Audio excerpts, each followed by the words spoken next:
Recently एक कुंडली देखी है। हाँ। उसमें 60 वर्ष के व्यक्ति हैं और कहते हैं गुरुजी मेरी वाइफ जो है अभी ध्यान नहीं देते मेरे ऊपर अधिक, लेकिन मेरी एक जगह बातचीत चलती है। अब ये बताइए कि लव मैरिज का कितना योग आ रहा है। पूजा पूजा करना इसमें सर्वश्रेष्ठ माना गया। और जो सुबह नहीं उठ पाता है पंडित जी, उसका देखिए जैसे तो- मेरे साथ इश्यूज है, मैं सुबह नहीं उठ पाता, 10 बजे उठता हूँ। अच्छा, तो फिर क्या उपाय है? सूर्योदय हो गया और काफी सूर्य ऊपर आ गया, 11-12 आ गया, बजे। तो 9-10 बजे ही ले लीजिए। हाँ। उसे राक्षस स्नान कहा गया। और इसी तो महाराज जी, किसी कुंडली देखकर किसी व्यक्ति का पूरा भविष्य बता दिया जा सकता है? आजकल के एस्ट्रोलॉजर जैसे बताते हैं, आज तो मार्केट में बहुत हो गए हैं जी, जो 100 रुपए में भी आपका पूर्ण विश्लेषण कर देते हैं, कोई 1 लाख में भी बहुत कम समय देता है। जी। किस पे भरोसा करें? देखिए जिस प्रकार से डॉक्टर होते हैं, तो डॉक्टर आपको झोला छाप भी मिल जाएंगे और आपको एमबीबीएस वाले भी मिल जाएंगे, हाई प्रोफाइल डॉक्टर्स मिल जाएंगे। बिहार में इस बार बहुत बड़ा ओकेजन है, जी इलेक्शंस हैं, जी। तो इस बार किसका तूती बोलने वाला है? नीतीश कुमार सीएम होंगे? नीतीश कुमार इस बार सीएम नहीं बनेंगे। पृथ्वी पर अग्निवास है तभी हवन करें।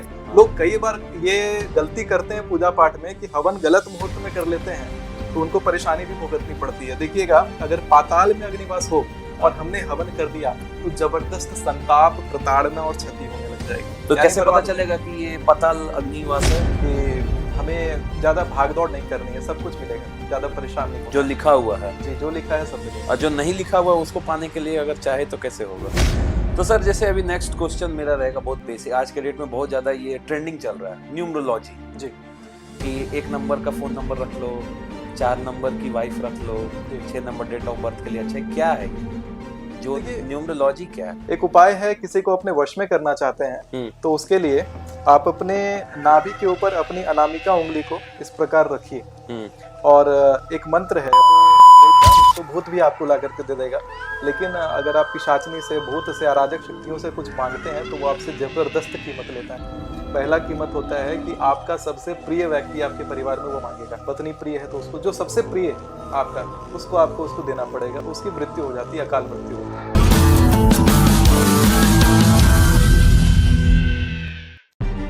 नमस्कार, स्वागत है आपका बिहार चरित्र पॉडकास्ट के खास एपिसोड में। आज हमारे guest Padmashri award nominee Shri Sumitacharya Maharaj हैं, जो ना सिर्फ ज्योतिषाचार्य हैं बल्कि वेद शास्त्र और भारतीय संस्कृति के ज्ञाता भी हैं, और जिनके सटीक भविष्यवाणियों ने इंटरनेट पर भोकाल मचा कर रखा है। तो चलिए आज बात करते हैं उनसे और जानते हैं आने वाले समय के बारे में।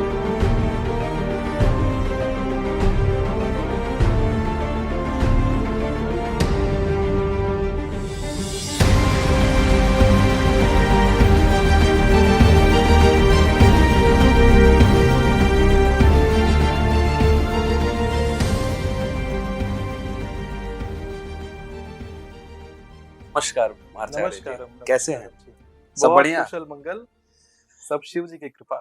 से स्टार्ट किया जाए हम लोग अपना पॉडकास्ट। अवश्य। सर, ज्योतिष और विज्ञान जी। में क्या संबंध है? देखिए, विज्ञान ज्योतिष से है। ठीक है। ऐसा मैं इसलिए कहता हूँ कि ज्योतिष में जितनी सारी बातें हैं वो वैज्ञानिक तथ्यों को कोड करके और हमारे जीवन को सरल बनाने के लिए हमारे संतों ने, ऋषि मुनियों ने ये विज्ञान हमारे सामने प्रकट किया। और इसके पीछे बहुत सारे उदाहरण हैं जो जो हम प्रतिदिन पूजा आदि में करते हैं। उन उदाहरणों में बहुत सारे वैज्ञानिक तथ्य जो हैं वो छुपे हुए हैं। जैसे उदाहरण के रूप में साधारणतः जो पंडित जी आपके घर आते हैं और एक संकल्प करवाते हैं हर पूजा से पहले, हाँ। तो उसमें आप देखेंगे कि ट्रिलियंस ऑफ ईयर्स का भी गणना है और उसके साथ में 10-10 सेकंड तक उसको क्वांटाइज करवा देते हैं। अच्छा। ये किस प्रकार से है कि कहते हैं श्री विष्णु विष्णु विष्णु श्रीमद् भगवतो, यानी श्री विष्णु इसलिए कहते हैं कि उससे पहले क्या है हमें आइडिया नहीं है ये, क्योंकि ये साइक्लिक प्रोसेस है। श्री विष्णु विष्णु विष्णु श्रीमद् भगवतो महापुरुषस्य विष्णुर आज्ञा पर्वत मानस्य अद्यम। अब अद्यम से यहाँ पे ट्विस्ट आता है कि ये आज का कैलकुलेशन देने वाले। अब आज में हम लोगों ने वेस्टर्न सिविलाइजेशन का अगर आप देखोगे, तो आपने देखा कि घड़ी का टाइम आपने देखा यहाँ पर बज रहा है 4, तो यूएस में बज रहा होगा अभी सुबह के 4। हाँ। तो उसी प्रकार से, लेकिन हमारा जो संकल्प का जो मंत्र है वो आप चाहे धरती पे देखिए, चाहे आप अपने बिहार में बैठ के देखिए, या फिर आप उसको मंगल ग्रह पे जाके देखिए, दोनों जगह पर टाइम जो है वो सेम बताने वाला है। वो कैसा है तो इसका वैज्ञानिक तथ्य एक बार समझते हैं कि अद्यम श्रीमद् भगवतो अद्यम ब्रह्मणो ही यानी ब्रह्मा जी का द्वितीय प्रार्थ है। ब्रह्मा जी का 51वां वर्ष चल रहा है। श्री श्वेत वराह कल्पे वैवस्वत मनुमंतरे अष्टाविंशति कलियुगे कलि प्रथम चरणे। तो इसका मैं थोड़ा सा आपको उदाहरण बता देता हूँ। बेसिकली क्या है कि हम लोग अभी बिग बैंग के बारे में सुनते हैं। तो बिग बैंग जो थ्योरी है उसमें बताया यह जाता है कि हमारा यूनिवर्स एक साइक्लिक प्रोसेस में है, यानी साइनोसिडल वेव बनाता है ये। अगर आप इसको प्लॉट करेंगे तो ये इस प्रकार से साइन वेव के जैसा एक फंक्शन बनाएगा। तो उसी प्रकार से जो हमने श्वेत वराह कल्पे बोला, कथा पढ़ेंगे तो आपको ये मिलेगा कि श्वेत से पहले आदि वराह थे और आदि से पहले कृष्ण वराह थे। आदि वराह क्या है? आदि वराह भगवान विष्णु का वराह अवतार के 3 स्वरूप हैं। वराह अवतार के भी 3 स्वरूप? जी हाँ, जी हाँ। अच्छा। तो जो श्वेत वराह है यानी व्हाइट मतलब एक्सपैंडिंग फेज में, हमारा जो अभी यूनिवर्स को जिस प्रकार से बताया गया है कि वराह भगवान पृथ्वी को अपने सूंड पर उठा करके और बाहर निकल रहे हैं, सागर से बाहर निकालते जा रहे हैं, पाताल से बाहर निकालते जा रहे हैं। तो वही है कि हमारा यूनिवर्स अभी एक्सपैंड कर रहा है। अगर आप हबल्स लॉ के बारे में पढ़ते हैं, हबल्स जो 1925 के आसपास में हबल्स लॉ आया था उसके बारे में पढ़ते हैं, तो आपको यही मिलेगा कि यूनिवर्स इज एक्सपैंडिंग। इसको थ्योरी ऑफ इन्फ्लेशन कहा जाता है मॉडर्न साइंस में। तो ये चीज हमारे शास्त्र में है पहले से। इसी प्रकार से जो आदि वराह है वो सिंगुलैरिटी को रिप्रेजेंट करते हैं, यानी कि ना समय का कुछ पता है ना स्थान का कुछ पता है, यानी वो आदि काल का है। तो जब भगवान वराह पाताल में पहुंच गए थे तो उन्होंने आदि वराह का रूप लिया था। और कृष्ण वराह तब के वराह है जब वो पाताल में जा रहे थे, यानी कि वो क्रंच की तरफ। अभी हमारा जो एक और थ्योरी आपको आता है कॉस्मोलॉजी में कि बिग बैंग में ही कि एक बिग क्रंच आता है कि यूनिवर्स एक स्टेट तक एक्सपैंड करेगा और फिर कोलैप्स कर जाएगा, फिर सैचुरेट हो जाएगा और वो सिंगुलैरिटी को मीट करेगा। तो ये सिंगुलैरिटी का वर्णन हमारे संकल्प में हम बार बार लेते हैं। अच्छा। इसी प्रकार से आप देखेंगे तो थोड़ा सा और इसमें आगे अगर बढ़ते हैं कि हमने कल्प के बारे में अगर बताया, कल्प भेद अगर आप देखेंगे तो इसी प्रकार से कल्प होते हैं जो देवताओं के दिन के समान बताए जाते हैं। तो आप अभी भी देखते हैं तो हर ग्रह पर अलग अलग समय की गति होती है। अभी पृथ्वी पर ही देखिए समय जिस गति से चल रहा है और सीजियम क्लॉक्स के माध्यम से हम समय के बारे में जानते हैं।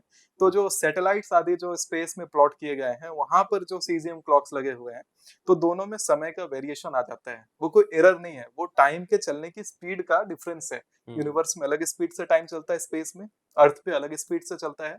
तो इसी प्रकार से अलग अलग प्लैनेट्स पे अलग अलग स्पीड से। तो उस बात को ही अंकित करने के लिए हमने कल्प सिद्धांत के बारे में वर्णन किया। तो ये तो बात पूर्णतः स्पष्ट है कि ज्योतिष विज्ञान से काफी ज्यादा आगे है, एडवांस है। अभी हमने जो विज्ञान के तथ्य हैं वो 50 साल 40 साल पहले जो ये बातें समझ पाए हैं, हमारे चिरकाल से हम लोग बार बार संकल्प में ये बातों का वर्णन करते हैं। इसी प्रकार से आप देखेंगे तो एक नक्षत्र है, उसको हम अर्सा मेजर कहते हैं, सप्तऋषि तारामंडल कहते हैं। अच्छा। उत्तर के आसमान में हमें दिखाई देता है।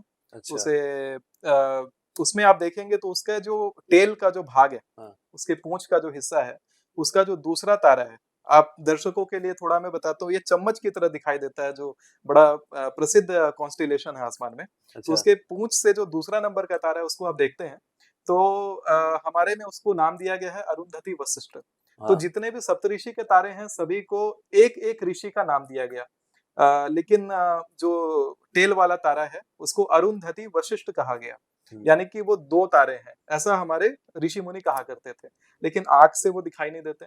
और स्पेस में आप हबल टेलीस्कोप जब लगाया गया तो हबल टेलीस्कोप से पता चला कि वास्तव में वो एक बाइनरी स्टार सिस्टम है जो स्पेस से देखने पे पता लगा। और 2 तारे हैं और दोनों एक दूसरे का बराबर से चक्कर काट रहे हैं, परस्पर। तो बराबर से चक्कर काट रहे हैं। इस जो ध्रुव, ये जो तारा दर्शन है, इसका प्रयोग किया जाता है वैवाहिक जीवन को स्थिर रखने बस वही चीज मेरा क्वेश्चन था कि इतना पूछ जानना, इसका यूज नॉर्मल लाइफ में कहाँ होता है? हाँ, तो विशेषतः आप देखेंगे तो ज्योतिष का जो पूर्ण उपयोग हम अभी अपने जीवन में करते हैं, विवाह में करते हैं। तो विवाह में आप देखेंगे कि विवाह संस्कार में कपल्स को ले जाया जाता है और नक्षत्र दर्शन करवाया जाता है। अब तो नक्षत्र दर्शन में कई लोगों के जगह पे भान उन्होंने करवा दिया इन चीजों का, लुप्त हो गया। लेकिन कई सारे संस्कृतियों में, सभ्यताओं में, जो हिंदू समाज है वहां पर अभी भी ये तारा दर्शन करवाते हैं। और यही कारण भी रहा कि रात में विवाह होने लगा। बाद में इसकी कहानी आपने देखा होगा कि ये बना दी गई कि मुगलों के डर से। हिंदू कभी मुगलों से क्या डरेंगे, कभी हिंदू किसी से नहीं डरा। और ना किसी ने हिंदू धर्म को क्षतिग्रस्त कर सका कोई, और ना भारत में कोई भी आने वाले आक्रांता किसी प्रकार से मूल रूप से भारत पर शासन कर सके। ये तो झूठी हमारी जो एनसीईआरटी की किताबें हैं जिसने ये बता दिया कि मुगलों के भारत डर पर से रात मुगलों में का शादी करते रात थे। में शादी करते थे, ऐसी कोई व्यवस्था कभी नहीं रही।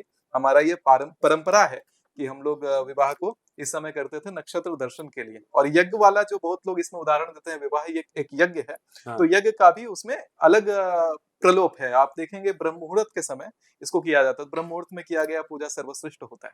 3:30 बजे वाला। जी जी। टाइमिंग उसका कहाँ से कितने कितना बजे तक रहता है ब्रह्म मुहूर्त का? ब्रह्म मुहूर्त का जो समय है वो दिन प्रतिदिन बदल सकता है सूर्योदय के हिसाब से, हाँ। लेकिन लगभग 3:45 के आसपास से ब्रह्म मुहूर्त शुरू हो जाता है। और कब तक रहता है? सूर्योदय से ये पहले?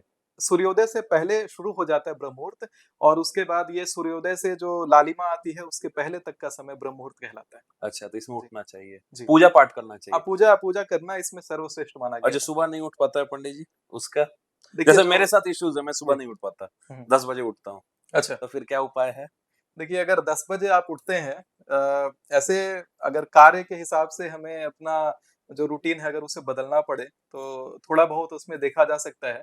लेकिन कहा गया है कि आयु का और यश का क्षय होता है अगर हम सूर्य के उगने के बाद उठते हैं और अगर पूजा नहीं कर पाते हैं, क्योंकि स्नान के भी कुछ नियम बताए गए हैं। अगर आप ब्रह्म मुहूर्त में स्नान करते हैं तो उस स्नान को कहा गया है ऋषि स्नान, और ब्रह्म मुहूर्त के बाद स्नान करते हैं तो उसको देव स्नान कहा गया है, और उसके बाद सूर्योदय के आसपास आप अगर स्नान करते हैं तो उसको मनुष्य स्नान कहा गया है। और अगर सूर्योदय हो गया और काफी सूर्य ऊपर आ गया, पीलापन आ 11-12 गया, बजे। तो 9-10 बजे ही ले लीजिए, हाँ। उसे राक्षस स्नान कहा गया है। और इसी प्रकार से पूजाओं का भी है, ऋषि पूजा है, देव पूजा है, राक्षस पूजा है, तो इसी प्रकार से पूजा का भी नियम बनाया गया है। अभी तक तो हमको लग रहा है हम राक्षसी स्नान कर रहे हैं। अभी धर्मार्थ नियम से तो राक्षस स्नान ही कहेंगे राक्षस उसको। स्नान जी। कर सकते नारद पुराण का अगर आप अध्ययन करते हैं तो आप देखेंगे उसमें ये पाइथागोरस थ्योरम, हैं। जीरो का जो खोज हुआ था वो, हम्म। और साथ में जितने भी हम लोग मैथमेटिकल, अभी ये आपका पाई पाई हाँ। की वैल्यू सब हम लोगों ने ये पढ़ा कि वो ग्रीस से होकर के आया है, मिडिल ईस्ट से होकर के आया, यूरोपियंस ने खोजा है।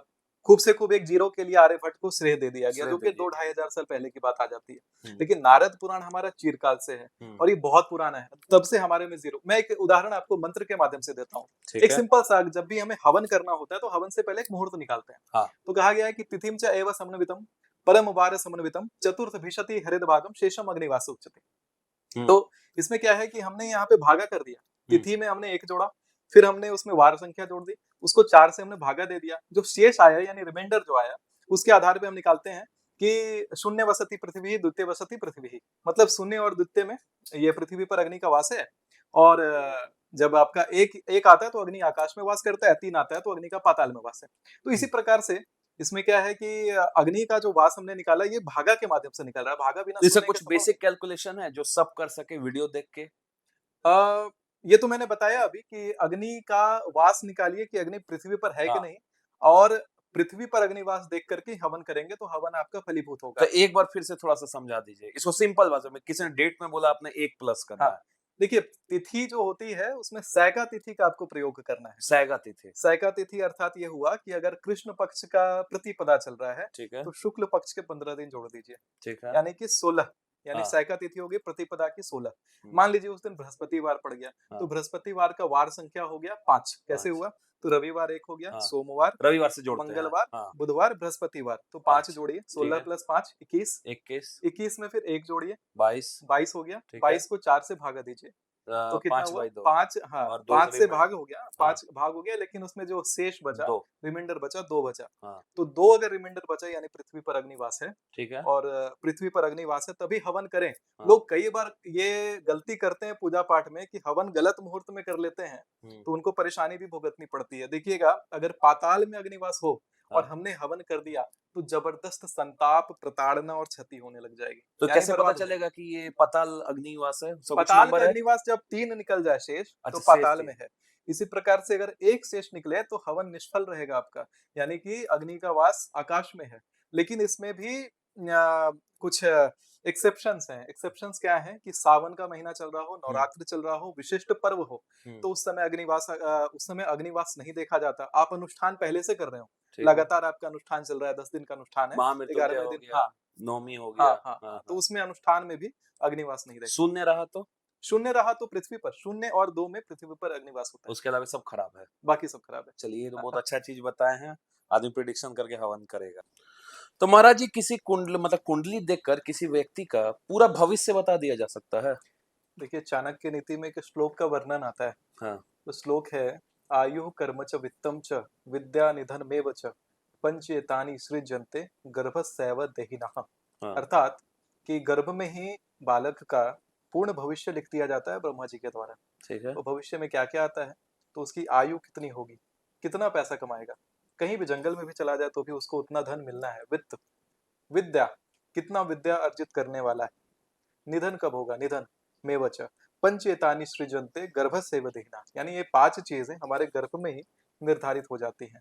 बाकी का जो भी हम जीवनचर्या करते हैं वो हमारे कर्मार्थ सिद्धांतों पर चलता जाता है, तो पूर्णतः बताया जा सकता है। तो आजकल के एस्ट्रोलॉजर जैसे बताते हैं, आज तो मार्केट में बहुत हो गए हैं, जी जो 100 रुपए में भी आपका पूर्ण विश्लेषण कर देते हैं, जी कोई 1 लाख में भी बहुत कम समय देता है। जी। किस पे भरोसा करें? देखिए, जिस प्रकार से डॉक्टर होते हैं, हाँ। तो डॉक्टर आपको झोला छाप भी मिल जाएंगे हम्म। और आपको एमबीबीएस वाले भी मिल जाएंगे, हाई प्रोफाइल डॉक्टर्स मिल जाएंगे। लेकिन यहाँ पर है कि जो झोला छाप डॉक्टर है वो भी इलाज कर रहा है और वो भी इलाज कर रहे हैं। यहाँ पर ज्ञान किसके पास स्पष्ट है, वो यहाँ पर निर्धारित करता है कि कौन बढ़िया बता पाएगा, क्योंकि इसमें पूर्णतः विज्ञान है, बहुत गणना है। आप वीडियो के अंत में अगर देखते हैं तो आप देखेंगे कि मैंने बताया है कि किस प्रकार से वैज्ञानिक है हमारा ये ज्योतिष शास्त्र। एकदम वीडियो के लास्ट में मैंने बताया है इसमें कि किस प्रकार से हमारा जो खगोल शास्त्र है, स्पेस है, हमारा स्पेस टाइम है, मैथमेटिक्स है, सारी चीजें इसमें लिंक है हमारे ज्योतिष शास्त्र में। तो उतना जो अगर बताए उतना विज्ञान किसी से पता चले तब उस पे भरोसा कर सकते हैं। मूलतः देखा जाए तो यदि कोई ज्योतिषाचार्य हैं और जो नियम कहता है हमारे धर्म का कि एक गुरु की परीक्षा तो नहीं ले सकते, लेकिन यदि आपका श्रद्धा भाव उनके प्रति आता है तो आप अवश्य उनसे कंसल्ट। तो विश्वास भी बहुत बड़ी चीज होती है। विश्वास ही सब कुछ है। आदमी 100 रुपए भी दे के अगर विश्वास कर ले जी तो वो भी काम करता है। जी। बहुत लोगों का तो होता है कि 1 लाख रुपए देने के बाद भी असमंजस रहता है कि उसने क्या सही बताया होगा या नहीं, और किन्हीं किन्हीं का तो 50 रुपए दे के भी अपना अगर कुंडली दिखला देते हैं, उनको पूर्ण भरोसा हो जाता है। देखिए, कुंडली जो है हमारी, ये गणेश है, गणना नहीं। लोगों ने आजकल ये भ्रम अपने मन में डाल लिया कि कुंडली बस कैलकुलेशन है, कि केवल कैलकुलेशन नहीं, अपने आप में गणेश है। इसको देखने से पहले जो पुराना नियम था, गणेश जी का हमें ध्यान करना होता था और गणेश जी के रूप में ही एक पूजा के समान कुंडली को देखा जाता था। तो जो भी शब्द आते हैं, जो देखने वाले कुंडली देखने वाले जो ज्योतिषाचार्य हैं, उनको उस समय व्यास पीठाधीश की संज्ञा, यानी व्यास पीठाधारी की संज्ञा उनको दी जाती है। अर्थात वो साक्षात शिव के बराबर उस समय आप उनको मानिए। जो कुंडली देखते थे। जी जी। अच्छा। और जो उनके वचन आ रहे हैं फिर उनको भगवत वचन के रूप में ही आप स्वीकार करिए। अच्छा। तो ये काम करेगा, क्योंकि कुंडली हो सकता है कि कोई बहुत ही प्रोफेशनल है, बहुत गणना करके उसने निकाल दिया, लेकिन किसी ने अपने कहते हैं अपने तपोबल के माध्यम से कुछ कह दिया, तो तपोबल वाला ज्यादा अधिक कार्य करेगा, ना कि गणना वाला। अच्छा, हाँ, ये भी तप से भी बहुत सारा कुछ होता था। जी। आप ही सोचिए ना, मछली के बच्चे को तैरना सीखना पड़ता है क्या? जैसे कि आपके पिताजी अगर डॉक्टर होते हैं, तो मेडिकल साइंस में आपको नॉलेज स्वतः ही हो जाता है। ऑब्वियसली। और इसी प्रकार से जेनेटिक्स में भी ये चीजें अगर पीढ़ी दर पीढ़ी होती हैं, आपके पिताजी ने जितना मंत्र किया, दादाजी ने जितना मंत्र किया, उसी का प्रोडक्ट आप हैं। और वो सारे मंत्रों का जो वेग है, जो तेज है, वो सब आपके चेहरे पर ही स्पष्ट रूप से दिखाई देगा, और वही अभी समाज में फैल रहा है। आप तो कई बार बच्चे होते हैं 5 वर्ष की आयु में बहुत ज्यादा विश्व प्रख्यात हो जाते हैं, तो वो कैसे होता है? वो उनके पुराने जो लोगों ने जो कर्म किए हैं, वो कर्म का फल, बाढ़े पूत पिता के धर्म है। अच्छा, हाँ, वो सारे कर्म उन पे आ जाते हैं। जी। तो आप भी तो कुंडली देखते हैं जी। सबसे कॉमन समस्या आज के डेट में जो लोग आकर आपसे आकर दिखाते हैं कि इसे में ये प्रॉब्लम क्या है सबसे कॉमन? Married life. अच्छा। मैरिड लाइफ लोगों की बहुत डिस्टर्ब हो गई है। सरकार ने जो नीतियां बनाई डाइवोर्स वाली, तो उसके कारण एक ऑप्शन आ गया कि हम, अगर हमें अच्छा नहीं लग रहा तो मैरिज लाइफ से हम निकल जाते हैं। तो ये ऑप्शन से पुरुषों का भी दिमाग गड़बड़ा गया और महिलाओं का भी, और धर्म का जितना रूप से प्रतिलोप हो गया, धर्म को जितना नष्ट किया गया, तो धर्म बचा नहीं है लोगों के मन में। लोग नाना प्रकार का पाप कर रहे हैं, अपनी भोग विलासिता का पूर्ति करने के लिए वो नाना जगहों पर अपना संबंध बना रहे हैं और फिर विवाह को तोड़ दे रहे हैं। वेस्टर्न कल्चर अपना रहे हैं। हाँ। मैंने अभी अभी रिसेंटली एक कुंडली देखी है। हाँ। उसमें 60 वर्ष के व्यक्ति हैं, और कहते हैं गुरुजी मेरी वाइफ जो है अभी ध्यान नहीं देते मेरे ऊपर अधिक, लेकिन मेरी एक जगह बातचीत चलती है, अब ये बताइए कि लव मैरिज का कितना योग आ रहा है। 60 साल की उम्र में 60 साल की उम्र के व्यक्ति। तो दिमाग खराब हो गया है। दिमाग नहीं खराब है ना, वो है प्रोफेसर। अब मैं नाम तो नहीं ले सकता, लेकिन अच्छा ऐसे ऐसे कई सारे अच्छा, लोग हैं। इन्फ्लुएंस हो गया वेस्टर्न कल्चर से। हाँ, यही मानिए जी। तो इसका क्या उपाय है सर? अगर वो इन्फ्लुएंस इतने हो गए हैं तो इसका उपाय क्या है? क्या आप इसमें आप सलाह देते हैं? अगर कोई मैरिडल प्रॉब्लम लेके आपके पास आता है तो आप क्या सलाह देते हैं? देखिए, मूल रूप से मैरिज लाइफ का सबसे विध्वंसकारी योग जो है, उसको त्रिजटा दोष कहते हैं। हम्म। और त्रिजटा दोष जिसकी कुंडली में राक्षस स्वरूप ले रहा है, हाँ। यानी त्रिजटा राक्षस दोष बना रहा है, वहां पर वैवाहिक जीवन विध्वंस होना ही तो होता ये कैसे पता चलेगा कि कुंडली में त्रिजटा दोष है? है। और कुंडली देख करके बृहस्पति की, सूर्य की और चंद्रमा की स्थिति से हम्म। इसका आकलन किया जाता है। साथ में महिला की कुंडली में देखा जाता है विधत्व योग तो नहीं है, विधवा होने का योग तो नहीं है, तो अच्छा। उसमें भी डाइवोर्स आदि का भी लक्षण बन जाता है। तो इस प्रकार से देख करके जिन ग्रहों के कारण वो समस्या आ रही है उसकी शांति कराई जाती अच्छा, करिए ये सारा कुछ आप लोग देखते जी, हैं, जी। कंसल्टेशन में देखते हैं। है। जी हाँ। तो इसमें तो सर बहुत बड़ा काम रत्न का भी है, जो कि आज के डेट में बहुत बड़ा मार्केट हो गया है। जी, $50 बिलियन का मार्केट है रत्न। 50 बिलियन। जी। तो ये कितना ही किस्मत बदलने वाला है? वाकई में किस्मत बदलता है? देखिए, मूल रूप से देखा जाए तो रत्नों को लेकर के हमारे समाज में एक भ्रम उत्पन्न हो गया है।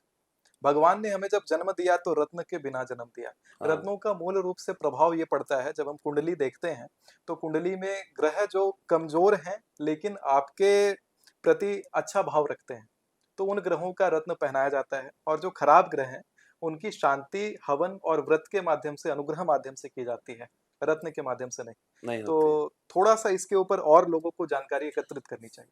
अच्छा, रत्न के बारे में, जी। क्योंकि सर एक रत्न, सेम रत्न जी। 100 रुपए का भी मिलता है, सेम रत्न 1 लाख का भी मिलता जी। है।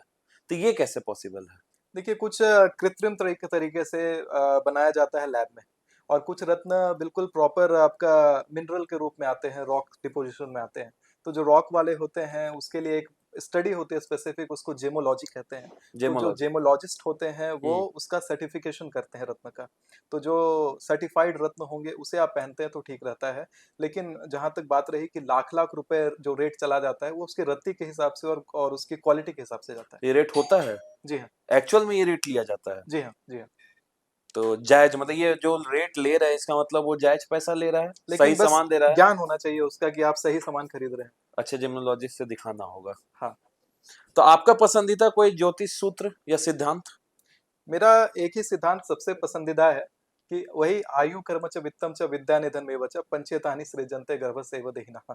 ये सबसे मेरा प्रिय है, क्योंकि जो भी है वो सब गर्भ में लिख दिया गया है, बाकी हमें अपना कर्म करना है। ये सभी जनता को समझ जाना चाहिए कि हमें ज्यादा भाग-दौड़ नहीं करनी है, सब कुछ मिलेगा, ज्यादा परेशान नहीं जो होना है। लिखा हुआ है। जी, जो लिखा है सब मिलेगा। और जो नहीं लिखा हुआ उसको पाने के लिए अगर चाहे तो कैसे होगा? जो नहीं लिखा है फिर उसके लिए आपको अपने किए हुए कर्मों से जो फल प्राप्त होना है उसका स्वरूप बदलना पड़ेगा। देखिए, सुख की प्राप्ति होती है अच्छे कर्म करने से, और दुख की प्राप्ति होती है बुरे कर्म करने से। तो आपने जो अच्छा कर्म किया है, मान लीजिए आपको सुख मिला है पुत्र के रूप में, या आपको सुख मिला है पत्नी के रूप में, लेकिन आप चाहते हैं कि हम प्रधानमंत्री बन जाएं, हाँ। तो पत्नी का त्याग करना पड़ेगा। एक सुख का त्याग करेंगे तो दूसरा मिलेगा। सुख हाँ। उतना ही मिलेगा, सुख का एक समझिए बैंक बैलेंस है, हाँ। और खर्च उतना ही होगा जितना आपके भाग्य में है। आपका बैलेंस उतना ही है, उसको जैसे खर्च कर लीजिए। अच्छा, तो मतलब किस्मत का लिखा हुआ पलटा जा सकता है? जी। तो जैसे कि कोई कुंडली आपके पास आई जिसमें आपको दिखा गया कि उसको बिजनेस है ही नहीं, जी। कुंडली में तो पता चल जाता है कि जी कोई हाँ। बिजनेस जी। करेगा या जी। कोई नौकरी करेगा, जी हाँ। लेकिन वो परेशान है कि मेरे को बिजनेस ही करना है, जी। नौकरी नहीं करना है, जी। और उसमें लिखा हुआ कि वो बिजनेस करेगा कुंडली में तो खत्म हो जाएगा। जी। तो इसका क्या उपाय है? देखिए, उसमें जो ग्रह उसमें बाधक बन रहे होंगे, उस ग्रह के लिए पहले काम किया जाना है। हाँ। और जब वो बाधा को हम हटा देते हैं, उसके बाद वो बिजनेस करते हैं तो लाभ होगा, लेकिन उतना लाभ नहीं होगा जितना उनको नौकरी करने से होगा। क्योंकि कहते हैं एक हड्डी अगर टूट जाती है तो टूटी हुई हड्डी को जोड़ने के बाद में उतना मजबूती उसमें नहीं आता। नहीं आता। उसी तो प्रकार अभी तक में ऐसा कोई चुनौतीपूर्ण कुंडली जो अभी तक आप देखे हो, सबसे चुनौतीपूर्ण अपने लाइफ का? आपने तो बहुत लाखों कुंडलियां देखी होंगी। सबसे चुनौतीपूर्ण कुंडली हमारे प्रधानमंत्री नरेंद्र मोदी जी का है। अच्छा। इस कुंडली में काल सर्पदोष उपस्थित है, और काल सर्पदोष इस प्रकार से है कि बहुत ही रैपिड तरीके से इसका प्रभाव बदलता जा रहा है। जिस जिस प्रकार से अभी शनि का प्रकोप आ रहा है, अगर या राहु गोचर कर रहा है, तो उस प्रकार से बहुत ही अविश्वसनीय ढंग से इनकी कुंडली बदलती है। आपने देखा कि कैसे वो बिल्कुल फर्श से अर्श पर पहुंच गए और वहां पे भी बहुत ही उथल पुथल है। अभी भी उथल पुथल है जी। चलिए, तो ज्योतिष में कर्म का सिद्धांत लागू होता है? कर्म का सिद्धांत लागू होता है ज्योतिष में, लेकिन कर्म का जो फल है वो तब मिलता है जब आपके पुराने किए हुए प्रारब्ध के कर्म हैं वो जब क्षय हो जाते हैं। जो व्यक्ति भक्ति करते हैं, प्रारब्ध में अगर आपने पाप किया होगा तो पहले प्रारब्ध के पाप कटेंगे, उसके बाद आप पुण्य को भोगने वाले हैं। अच्छा। एक छोटा सा उदाहरण आपको समझा देता हूँ ठीक है। धर्मार्थ पुराणों से। हाँ। तो पुराणों में, शिव पुराण में उल्लेख आता है कि किस प्रकार से जो व्यक्ति है अगर वो अच्छा कर्म करके या तपोबल के माध्यम से स्वर्ग को प्राप्त करता है मृत्यु के उपरांत, तो स्वर्गलोक में जाकर के भी वो अपने पुण्य को ही भोग रहा होता है। जैसे ही उसका पुण्य का क्षय होता है वापस वो निम्न लोकों में पहुंचता है। तो जन्म स्वर्ग में लेता भी है। जाकर के वहां पे भी उसे जप करना है, भगवान का ध्यान करना, अच्छे कर्म करने हैं। तो सभी जितने लोग बने हैं, चाहे स्वर्ग लोक हो, चाहे आपके महर लोक हो, चाहे ऋषि लोक हो, चाहे आपके शिव लोक हो, आप कहीं भी पहुंचते हैं वहां पे भी आपको उसी प्रकार से भगवान की का ध्यान करना है। तो वो तो स्वर्ग की बात है। अब चाहे आप जीवन में भी अगर आप महल पे भी पहुंच जाते हैं, बहुत बड़े मुकाम पे पहुंच जाते हैं, लेकिन वहां पे भी आपको अपना जो कहते हैं टू द ग्राउंड रहने वाला जो हाँ एटीट्यूड है, हाँ हाँ बेस पे रहना, हम्म, वो जरूरी है। अगर नहीं रहते हैं तो बिल्कुल ध्वस्त होकर के समूल सकुल नाश हो जाएंगे, जैसे कौरवों का हुआ था। कौरवों के जैसे।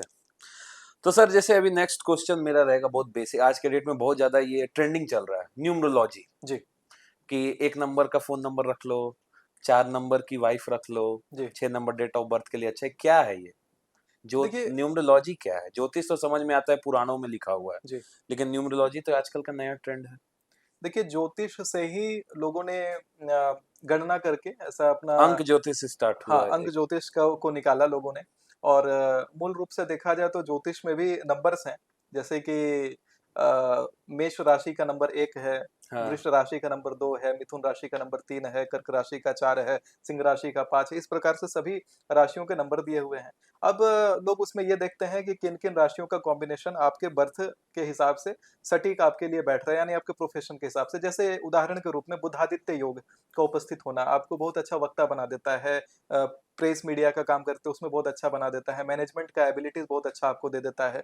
तो वहां पर ये देखा हमने कि अगर 5 का 1 का या 5 का 3 का 5 का 6 का ऐसा युति बन रहा है तो उसमें बुद्धादित्य योग वाले व्यक्ति आपको बिजनेस करना चाहिए। तो उस प्रकार से एक कहते हैं कि ये उप शास्त्र के जैसा है। पूर्णतः डेप्थ में ये रीडिंग नहीं दे सकता, क्योंकि जो डेट का सिद्धांत है हाँ। ये आप देखेंगे तो कुछ रोमन राजाओं के ईगो को सेटिस्फाई करने के लिए इस प्रकार का डेट सिस्टम बनाया गया है। जैसे कि ऑगस्टो सीजर के नाम पे, जूलियस हाँ। सीजर के नाम पे जुलाई, तो उसी प्रकार से अलग अलग बना है। तो वो मूल रूप से एक पुरातन शास्त्र नहीं है, आजकल आधुनिकता का और हमारे प्रयोग का एक विषय है। वैलिडिटी ज्यादा नहीं है जितना जी ज्योतिष का वैलिडिटी है, जी अंक ज्योतिष का उतना नहीं है। जी। वास्तु का?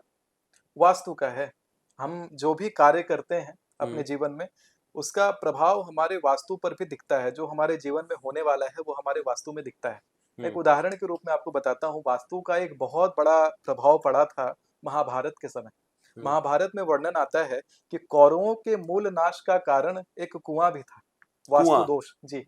अच्छा। भगवान श्री कृष्ण ने कौरवों के महल के बीचों बीच एक कुआं बनवा दिया था। और जिस घर में बीच में यानी मध्य में ब्रह्मस्थली में जलाशय हो, जल का स्रोत हो, हम्म। उस घर का कुल का नाश हो जाता है। तो समूल कुल का नाश हो गया, उसके बाद उस कुएं को भरवा दिया जाता है। अच्छा, तो तो जो वास्तु का फाउंटेन वगैरह रहता है वो? फाउंटेन भी ब्रह्मस्थली जो मध्य का भाग है हाँ। वहां नहीं पे होना नहीं होना चाहिए। चाहिए। नहीं, वहां पर उस संस्था का चाहे उस घर का पूर्णतः नाश हो जाता है। अच्छा, जी। इसीलिए कौरवों का नाश कुएं के चलते ज्यादा कुआं, हुआ। हाँ, वास्तु में देखा जाए तो वास्तु दृष्टिकोण से कुआं। आप एक सिग्नेचर भी करते हैं अगर आप ना, हाँ। तो सिग्नेचर में भी उसके कोण होते हैं, उसकी वास्तु होती है सिग्नेचर का। अच्छा, तो सिग्नेचर भी आपका बताता है कि आने वाला भविष्य कैसा होने वाला है। सिग्नेचर से भी पता चलेगा? जी हाँ, जी हाँ। कैसे, वैसे कुछ अगर आप बता सके तो। सिग्नेचर में आप देखेंगे तो सिग्नेचर को भी इसी प्रकार से, जैसे पूर्व पश्चिम उत्तर दक्षिण दिशाएं होती हैं, तो पूरब की तरफ उसको मुख करते हुए सिग्नेचर को सीधा ऐसे रख करके, या जो भी आप लिखते हैं आपकी लिखावट जो भी है हाँ। उसको रख दिया जाता है। और फिर आपकी कुंडली को परस्पर देखते हुए हाँ। साथ में हाँ। ये देखा जाता है कि आपके सिग्नेचर से, यानी आपके जो किए हुए कृत्य हैं जो आप साइन करके अगले आगे भेज रहे हैं, हाँ। तो वो कृतों का प्रतिफल कैसा आने वाला है। आपका नैऋत्य ज्यादा भाग रहा है कि आपका ईशान ज्यादा भाग रहा है। उसके अच्छा। अनुसार ये बताया जा सकता है कि आपके किए हुए कामों में जड़त्व ज्यादा है या फिर अग्नि कहते तत्व हैं ज्यादा है। चंचलता ज्यादा है। चंचलता अर्थात ये हो गया कि वो अस्थिर रहने वाला है किया हुआ काम, या फिर वो स्थिर रहने वाला है। अच्छा, ये पता चल जाता है, जी हाँ, साइंस से ही पता चल जाता है। जी हाँ, साइंस से। अच्छा, और ऐसा कुछ बेसिक वास्तु जो हर घर में आदमी कर सके वीडियो के माध्यम से, कि अपने घर का वास्तु खुद से चेक कर ले कि वो कहीं गलत तो नहीं है, कहीं सही तो, जैसे कि एक दो कॉमन जो आजकल चल रहे हैं, ईशान कोण में किचन नहीं या टॉयलेट बाथरूम नहीं होना जी चाहिए, ये सही बात है? जी।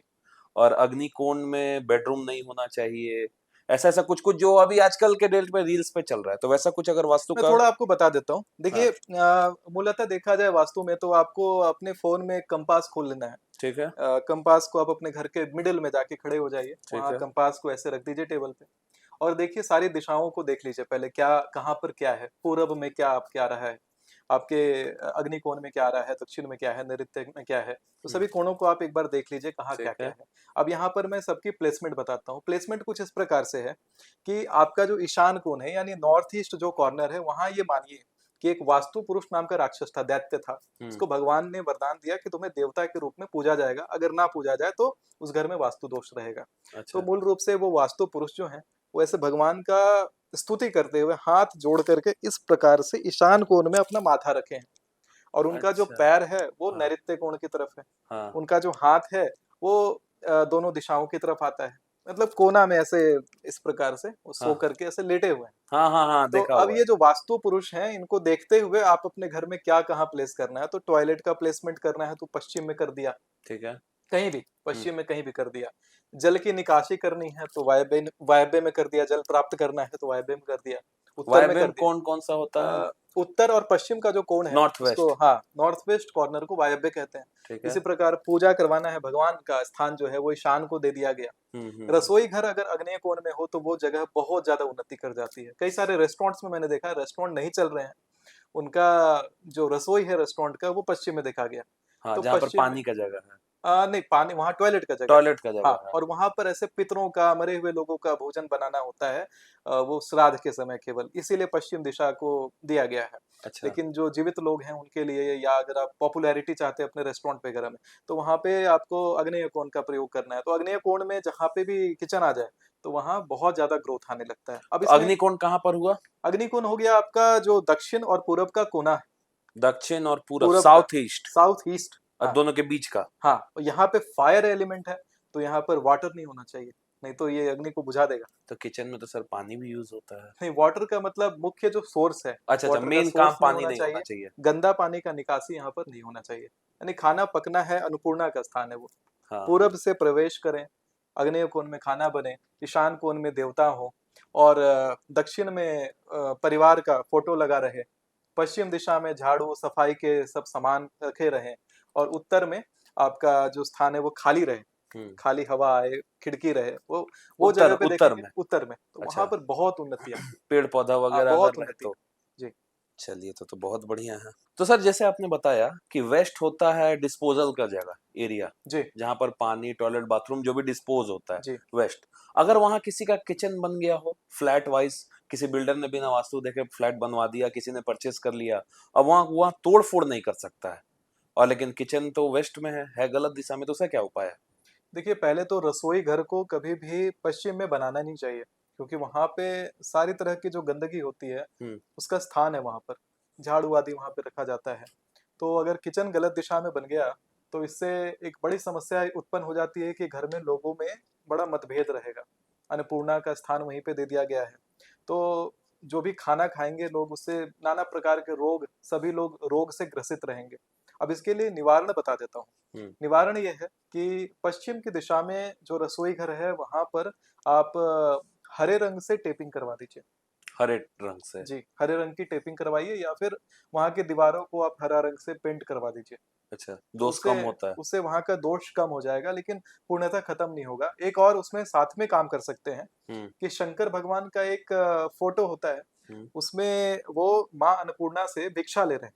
अच्छा, तो वो जो भिक्षा लेता हुआ जो फोटो है शिव जी का, हुँ, वो फोटो को आप किचन के अंदर में ईशान अच्छा। कोण, जो किचन का ईशान होगा वहां पर वो फोटो लगा दीजिए। किचन के नॉर्थ ईस्ट में। हाँ, किचन के नॉर्थ ईस्ट में वो फोटो लगा दीजिए। आप देखेंगे कि जो वहां का पश्चिम में किचन होने का वास्तु दोष है हाँ। उससे नष्ट होगा और घर के लोग सुखी संपन्न रह सकते हैं। और ऐसे ही अगर साउथ वेस्ट, जैसे आपने बताया कि जी मास्टर बेडरूम का जगह है, जी। साउथ वेस्ट, उस जगह पर टॉयलेट बाथरूम हो तब? देखिए, साउथ वेस्ट में अगर किसी का टॉयलेट बाथरूम आ जाता है तो वहां पर ज्यादा प्रॉब्लम नहीं है, लेकिन धन का व्यय ज्यादा होने लगता है। अच्छा, तो व्यर्थ वहां पर खर्चा। एक उपाय कर सकते हैं हम्म। कि जो छत है टॉयलेट का, हाँ। जहां पर वो टॉयलेट बाथरूम बना है, उस छत की जो बाउंड्री वॉल है उसको थोड़ा सा बाकी घर के हिस्सों से ज्यादा ऊंचा करवा दीजिए। अच्छा, तो एक उससे, ईटा का ऊपर से लेयरिंग करा के। हाँ, एक ईंटा या दो तीन ईंट का ऐसे लेयरिंग करवा दीजिए ऊपर में छत पर। हाँ। आप देखेंगे कि वो जो वास्तु दोष नैऋत्य कोण में किचन के होने से आ रहा है वो हाँ। चला जाता है। अच्छा, इससे कंप्लीट हो जी जाता है। तब तो सर ऐसा तो बहुत सारा प्रॉब्लम है, जैसे क्वेश्चंस तो मैंने रेडी कर लिए थे। ऐसा बहुत सारा आदमी को महाप्रयोग चाहिए, जी जो अगर आपके माध्यम, चैनल के माध्यम से हो जाए तो बहुत ये आसानी हो जाए। जैसे वशीकरण, जी। बहुत लोग वश में आ जाते हैं, होता है कि आदमी इस पे नजर करवा दिया, वशीकरण में हो गया है, काम नहीं हो रहा, अपना बात नहीं सुन रहा है, इसका क्या रहस्य है और इसे देखिए निवारण कैसे लें? देखिए, वशीकरण तंत्र के 6 मार्गों में से एक वशीकरण है। और वशीकरण में किसी को अपने वश में किया जाता है, किसी को अपने काबू में किया जाता है, आजकल अच्छे पॉसिबल कामों है? के लिए। हाँ, बिल्कुल पॉसिबल है। इसमें विशेष रूप से साधना है। मैं कुछ ऐसे उपाय आपको बता देता हूँ। ठीक है। एक उपाय है, किसी को अपने वश में करना चाहते हैं हम्म। तो उसके लिए आप अपने नाभि के ऊपर अपनी अनामिका उंगली को इस प्रकार रखिए। हम्म। और एक मंत्र है, रात को 12 बजे शनिवार के दिन इस उपाय को करना है। मंत्र है, ओम नमो हम्म। सर्व मोहिने स्वाहा हम्म। अमुकस्य। अमुकस्य में उस व्यक्ति का नाम बोलना है। अमुकस्य मम वश्यम कुरु। इस प्रकार से इस मंत्र का उच्चारण आपको करना है 21 बार। अच्छा, शनिवार की रात को करना है, मध्य रात्रि 12 बजे के बाद? 12 बजे के बाद। इस अच्छा। उपाय को करते हुए आपको कोई ना देखे, रूम आपका बंद होना चाहिए। और ये उपाय और ज्यादा कारगर तब होता है अगर जातक इसको निर्वस्त्र होकर करता है। अच्छा। हाँ, लेकिन ये प्रयोग तामसिक है। और तामसिक प्रयोग है, इसको करना तभी है जब बहुत ही जटिल समस्या जीवन में आ गई है तब। हाँ। खास करके पति है, वो पत्नी की नहीं सुन रहा, गलत संगत में जा रहा है, तो वैसे में वो प्रयोग किया जा सकता है। पर लेकिन कपड़े उतार के थोड़ा सा हमको अजीब सा लग रहा है, मतलब ये कैसा है? मतलब कपड़े उतार कर मंत्र बोलना, मतलब क्या मंत्र था, एक बार सर फिर से आप क्लियर? ओम हाँ। नमो सर्व मोहिने, नहीं, ओम नमो सर्व मोहिने स्वाहा अमुकस्य मम वश्यम कुरु। तो ये तो सिद्ध आदमी लोग से ही ना लागू होगा, सबसे कैसे लागू होगा अगर कोई आज तक कुछ किया नहीं और ये सब करने से होता है? देखिए, मूल रूप से क्या इसमें है कि जो मंत्र का प्रयोग है इसको कोई भी कर सकता है, लेकिन हर मंत्र की एक कीमत होती है। जैसा मैंने बोला, तामसिक ये साधना हाँ। है। हाँ। मैंने हाँ। सात्विक नहीं बताया, इसीलिए इसमें निर्वस्त्र होना है। हाँ। क्योंकि उसमें जो प्रकार की शक्तियां आएंगी वो तामसिक स्वरूप वाली शक्तियां आएंगी, उल्टी पुल्टी काम करने वाली शक्तियां होती हैं सब। तो तामसिक शक्तियां हैं। तो इसका प्रयोग भी करें तो सोच समझ के करें, तभी करें जब सही में धर्मार्थ मार्ग से कोई भटक गया हो, तो हम्म। वहां पर धर्म के रास्ते में लाने के लिए थोड़ा सा इसका प्रयोग किया जा सकता है। तो धीरे धीरे ये कार्य करता है। इसकी ये जो वेग है वो बहुत अधिक नहीं है, इसमें किसी प्रकार का हाँ। बलि नहीं है। इसका वेग साधारण है, लेकिन फिर भी है तामसिक। अच्छा, क्योंकि ऐसा ही मैंने एक पॉडकास्ट में देखा था कि कर्ण पिशाचनी करके किन्हीं को बुलाने के लिए इनका ऐसा जी था कि नग्न होके खून से उनका नाम लिखना रात में, जी मध्य रात्रि में जी। 21 दिन, तो वो एक्टिवेट हो जाती थी कर्ण पिशाचनी, और जो मांगो वो देती थी। देखिए, कर्ण पिशाचनी से मांगने पर तो मिल जाएगा, वो तो भूत भी आपको ला करके दे देगा। लेकिन अगर आप पिशाचनी से, भूत से, अराजक शक्तियों से कुछ मांगते हैं तो वो आपसे जबरदस्त कीमत लेता है। पहला कीमत होता है कि आपका सबसे प्रिय व्यक्ति आपके परिवार में वो मांगेगा। चाहे तो आपका बेटा अगर आपका सबसे प्रिय है तो उसको मांगेगा, पत्नी प्रिय है तो उसको, जो सबसे प्रिय है आपका, उसको आपको उसको देना पड़ेगा। उसकी मृत्यु हो जाती है कुछ हफ्तों में। आपने जब अच्छा। कहा इसको ले जाओ तो उसकी मृत्यु हो जाती है, अकाल मृत्यु होती है। साथ में एक आपने दिया। दूसरा, जब आपकी मृत्यु होने वाली होगी, आप जब अपनी मृत्यु शैया पर पड़े होंगे, तो उस समय वो विष्ठा यानी मल, मनुष्य का जो मल है, वो कहीं से प्रयोग ला करके आपके मुख में डाल जाती है। जैसे जहां गंगा जल मुख में जाना चाहिए, आप स्वर्ग सिधार जाएंगे, तो वहां आपको भी वही योनि, पिशाच की योनि, प्रेत की योनि और गंदी कीड़े वाली योनि आपको प्राप्त होती है। तो इसीलिए जो प्रयोग कर रहे हैं तो बहुत सोच समझ करके गुरु सानिध्य में किया जाता है। इस प्रकार से पिशाचनियों का, देखिए, मूल रूप से देखा जाए तो हमें ज्ञान प्राप्त करने में मना नहीं किया गया, लेकिन ज्ञान का प्रयोग करने में मना है।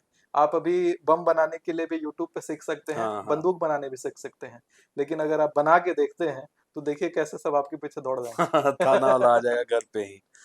सही बात। अच्छा, जिसे किसी को नजर लगा है जी तो उसको कैसे पता चलेगा कि मेरे को नजर लगा है? ये सब तो आपने बता दिया, किसी को वश में करने का ये नियम। जी अगर मैं सामने वाला को, मैं तो नहीं करता अगर किसी कोई कर रहा है हाँ किसी पर, हाँ तो उसको तो पता, कुछ तो ऐसा सिम्टम्स होगा जो पता चलेगा कि जी। मेरे को किसी ने वश में किया या मेरे को नजर लगा है। हम्म। ऐसा कुछ सिम्टम्स और उसका कुछ उपाय? देखिए, अगर कोई व्यक्ति बहुत ज्यादा परेशान चल रहे हो, उनका कोई काम नहीं चल रहा हो, चलता हुआ व्यापार रुक गया हो, हम्म लग रहा है कि हाँ नजर तो लगा है, हम्म तो वैसी स्थिति में क्या करना है कि एक धागा लेना है आपको, जो कलावा धागा हाथ में बांधते हैं, ठीक है। साधारण ये वाला धागा लेना है, हम्म लाल रंग का। हम्म इस धागे को अपने सर से लेकर के पैर तक अपने आप को पूरा नाप लीजिए, ठीक है। और नापने के बाद वो धागा अपने दरवाजे के साइड में कहीं बांध दीजिए, जो मुख्य प्रवेश का द्वार है वहां पर हम्म बांध दीजिए। और उसके बाद आप रात में सोइए। अगले दिन सुबह जब आप उठेंगे तो उठ करके अपने शरीर को वापस नापिए उसी धागे से। अगर वो धागा आपके शरीर से लंबा मिलता है, हाँ ऐसे मूल रूप से जब आप सोते हैं तो आपकी हम्म हड्डियां एक्सपैंड करती हैं, हाँ तो आप धागे से लंबे होने चाहिए। हाँ लेकिन अगर धागा आपसे लंबा मिलता है हम्म तो आप समझिए आपके ऊपर जबरदस्त तंत्र किसी ने करवा दिया है।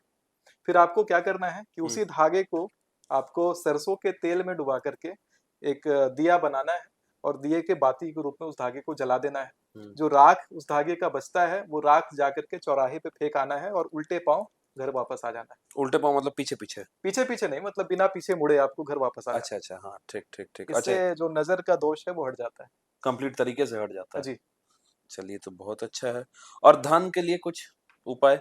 सबसे बड़ा इश्यूज है आज के डेट में, जी धन के लिए क्या उपाय है? देखिए, धन प्राप्ति करना चाहते हैं तो हम्म सर्वप्रथम तो हल्दी से बड़ा अच्छा प्रयोग किया जाता है। अच्छा। आपको अपने घर के बाहर में अपनी पत्नी के माध्यम से इस उपाय को करवाना है। और जिसकी पत्नी नहीं है, सिंगल है वो?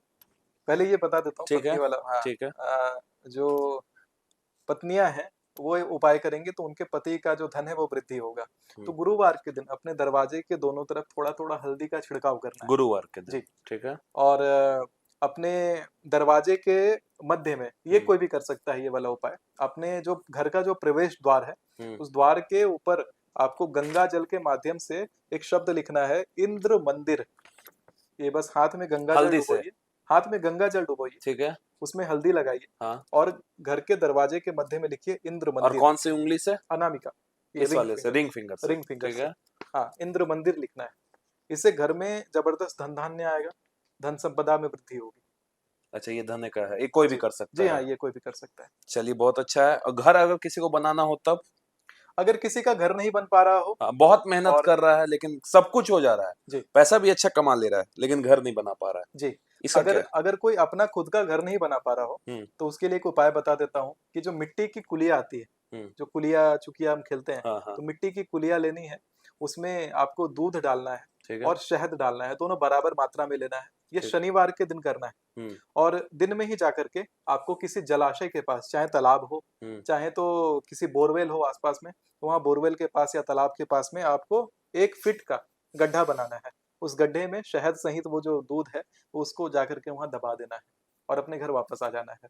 ये 3 महीने में ये प्रयोग काम करता है। ऐसी व्यवस्था बनने लगती है कि आपका घर खुद का हो जाए। 3 महीने में ही? जी। अच्छा, तो बहुत बढ़िया है।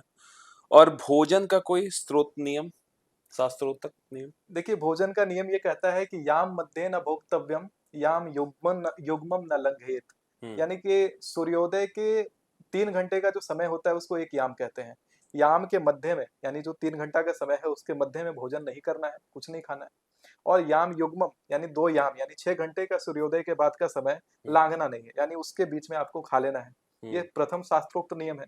दूसरा भोजन का नियम है जिससे किसी को रोग दुख नहीं होगा, हम्म कभी वो अकाल मृत्यु से ग्रसित नहीं होगा। तो हम्म उसके लिए नियम है कि भोजन करने से पहले आप अपने हाथ में थोड़ा सा जल ले लीजिए, ठीक है। और जल लेकर के ये मंत्र बोलेंगे, अनम ब्रह्मा रसम विष्णु भोक्ता देवो जनार्दनम एवं ध्यात्वा तथा ज्ञात्वा अन दोषो न लिप्यते।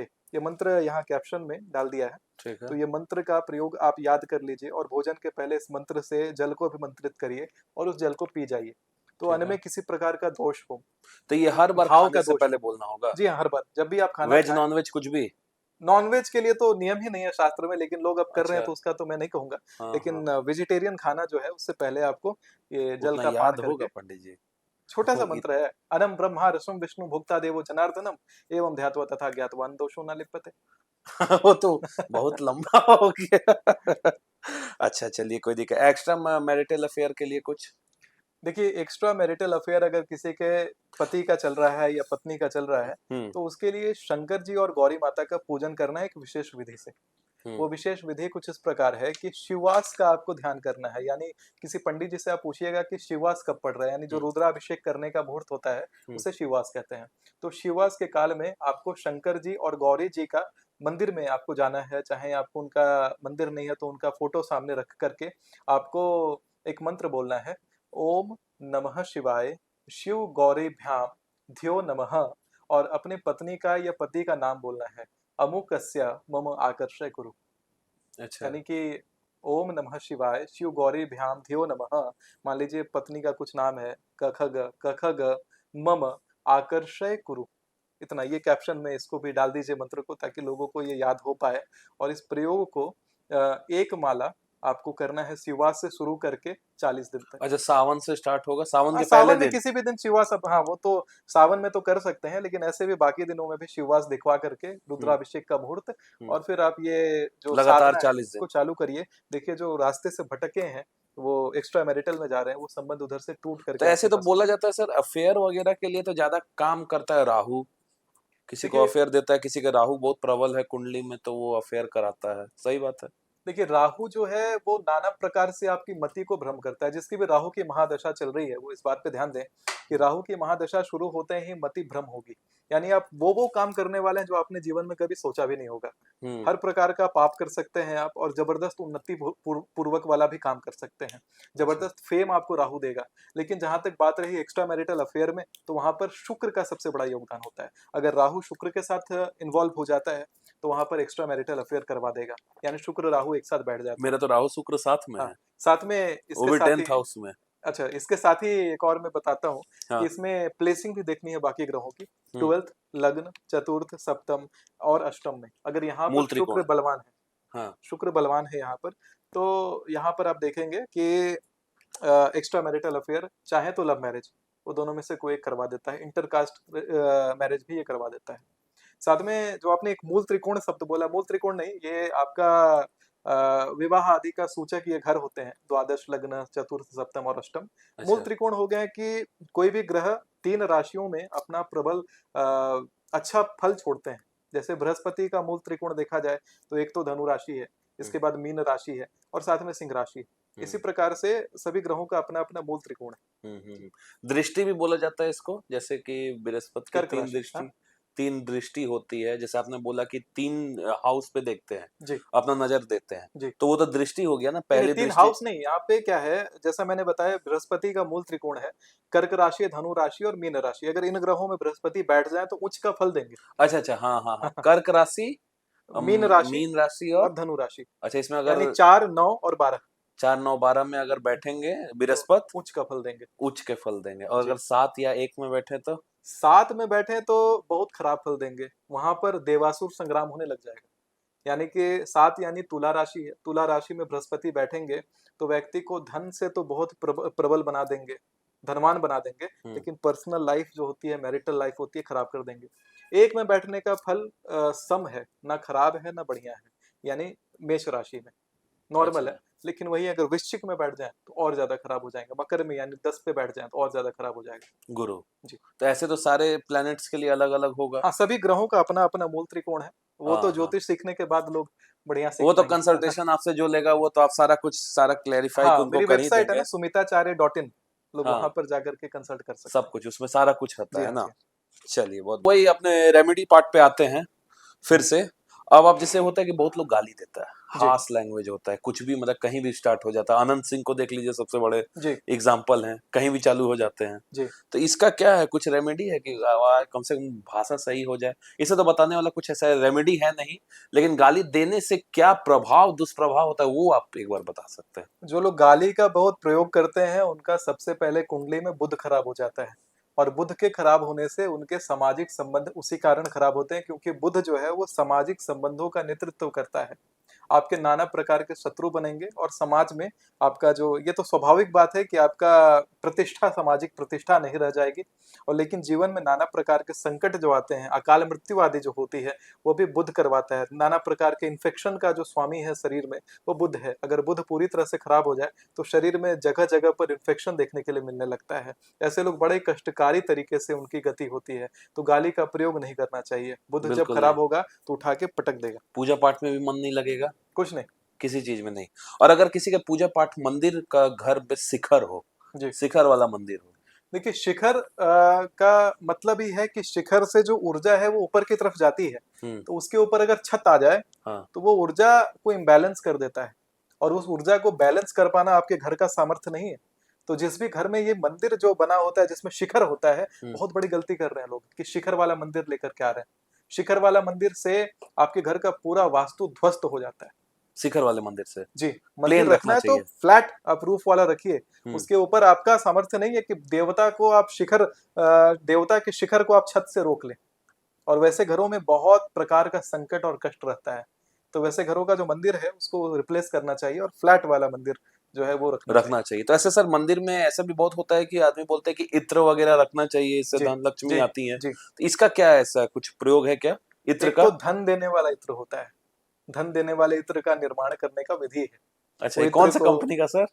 जी, ये कौन से देखिए आप कंपनी का है? साधारणतः देखें तो गुलाब का, चमेली का या अच्छा, चंदन का आप इत्र ले लीजिए। हाँ ठीक है, शुक्रवार को इत्र खरीदना है। ठीक है। और इस इत्र को खरीद करके आपको दुर्गा जी के मंदिर जाना है। 2 बॉटल इत्र की खरीदिए। 2 बॉटल, दुर्गा जी के मंदिर में जाइए। ठीक है। दुर्गा जी के चरण में दोनों इत्र को चढ़ाइए। और चढ़ा करके उनसे प्रसाद के रूप में मांगिए। अपने घर आ जाइए एक इत्र को लेकर के, एक इत्र वहीं चढ़े रहने दीजिए। ठीक है। तो जो इत्र घर पे लाए हैं, पूजा घर में जाइए और ईशान कोण में, और वहां पर इत्र का ढक्कन खोलना है एक मंत्र को बोलते हुए। अच्छा, वो मंत्र है लक्ष्मी पद्मासना देवी पद्म हस्ता हरिप्रिया। तो मतलब ये मंत्र बोलेंगे, लक्ष्मी पद्मासना देवी पद्म हस्ता हरिप्रिया, और इत्र का ढक्कन खोल दीजिए। और वो इत्र को, वहीं खुला इत्र को अपने घर के उस कोण में रहने दीजिए। हर शुक्रवार को ऐसा उपाय अगर आप रिपीट करते हैं तो हर बहुत शुक्रवार जबरदस्त। एक ये हाँ, एक परफ्यूम देना है। छोटा सा इत्र अच्छा, का छोटा बॉटल, वाला हाँ, देना। लेके आइए। शुक्रवार को ये प्रयोग करिए, नाना प्रकार से देखेंगे धन आने लगेगा। मंत्र हम लोग कैप्शन में डाल देंगे जी। कौन सा, एक बार सर फिर से मंत्र बता दें। मंत्र है लक्ष्मी पद्मासना देवी पद्म हस्ता हरिप्रिया। अच्छा, हर शुक्रवार को दुर्गा मंदिर। तो जरूरी है दुर्गा मंदिर ही? जी, दुर्गा मंदिर, देवी का ही मंदिर होना चाहिए। काली मंदिर हो तो भी चलेगा, लक्ष्मी मंदिर हो तो भी चलेगा, लेकिन अच्छा। देवी का, भगवती का मंदिर। और वो जो घर पे लाके खोलेंगे फिर उसका क्या करेंगे? वो खुल गया जो इत्र आपका एटमॉस्फेयर में चला गया, वो तो फिर आप वेस्ट है उसका जो बॉटल है, उसको तो आप डिस्पोज कर दीजिए। चलिए ठीक है, ये तो एक हो गया। और हम लोगों को क्वेश्चन है जैसे कि भोजन का तो हम लोग बता दिए कि क्या है शास्त्रोक्त नियम, भोजन का तो हो गया। लेकिन जो पूजा नहीं कर पाता है उसके लिए क्या नियम? जो लोग पूजा पाठ नहीं कर पाते हैं, हाँ। उनके लिए एक छोटा सा मैं मंत्र बताता हूँ। उस मंत्र को प्रतिदिन सुबह उठने के बाद में पढ़ लेना है। ये मंत्र है, राम रामेति रामेति रमे रामे मनोरमे सहस्र नाम तत्तुल्यम राम नाम वरानने। बस इतना आप पढ़ लेंगे तो विष्णु सहस्र नाम पढ़ने का फल प्राप्त हो जाएगा।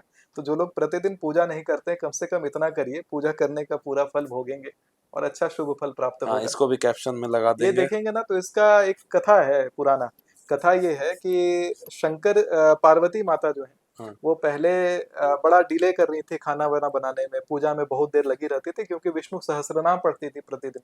हाँ, तो 1000 विष्णु नाम। हाँ, अब 1000 नाम है तो मतलब 38 मिनट का उसको पढ़ने में समय लगता है। अगर भक्ति भाव से पढ़ा जाए तो 38 मिनट तक प्रतिदिन लेट होता था। तो शंकर जी ने उनको ये उपाय बताया कि जो व्यक्ति पूजा पाठ नहीं कर पाते या विष्णु सहस्र नाम नहीं कर पाते, तो उनके लिए छोटा सा ये मंत्र है, ये राम रक्षा स्तोत्र में आता है। तो इसको बस पढ़ लेने मात्र से विष्णु सहस्र नाम पढ़ने का फल मिल जाता है। अच्छा, एक बार फिर से सर मंत्र हो जाए। श्री राम रामेति रामेति रमे रामे मनोरमे सहस्र नाम तत्तुल्यम राम नाम वरानने। ये कैप्शन में हमने मेंशन कर दिया। चलिए, ओके ओके सर। मोहिनी तिलक के बारे में ना आपने बताया था अपने रील्स में, मोहिनी तिलक क्या है? देखिए, जो व्यक्ति प्रसिद्ध होना चाहते हैं या किसी सामने वाले व्यक्ति पर अपना आकर्षण छोड़ना चाहते हैं, वैसे व्यक्ति मोहिनी तिलक का प्रयोग करें। इसको बनाने की विधि बता देता हूँ। ये विधि कुछ इस प्रकार है कि गुरुवार के दिन आपको कृष्ण जी के मंदिर में या विष्णु जी के मंदिर में जाना है।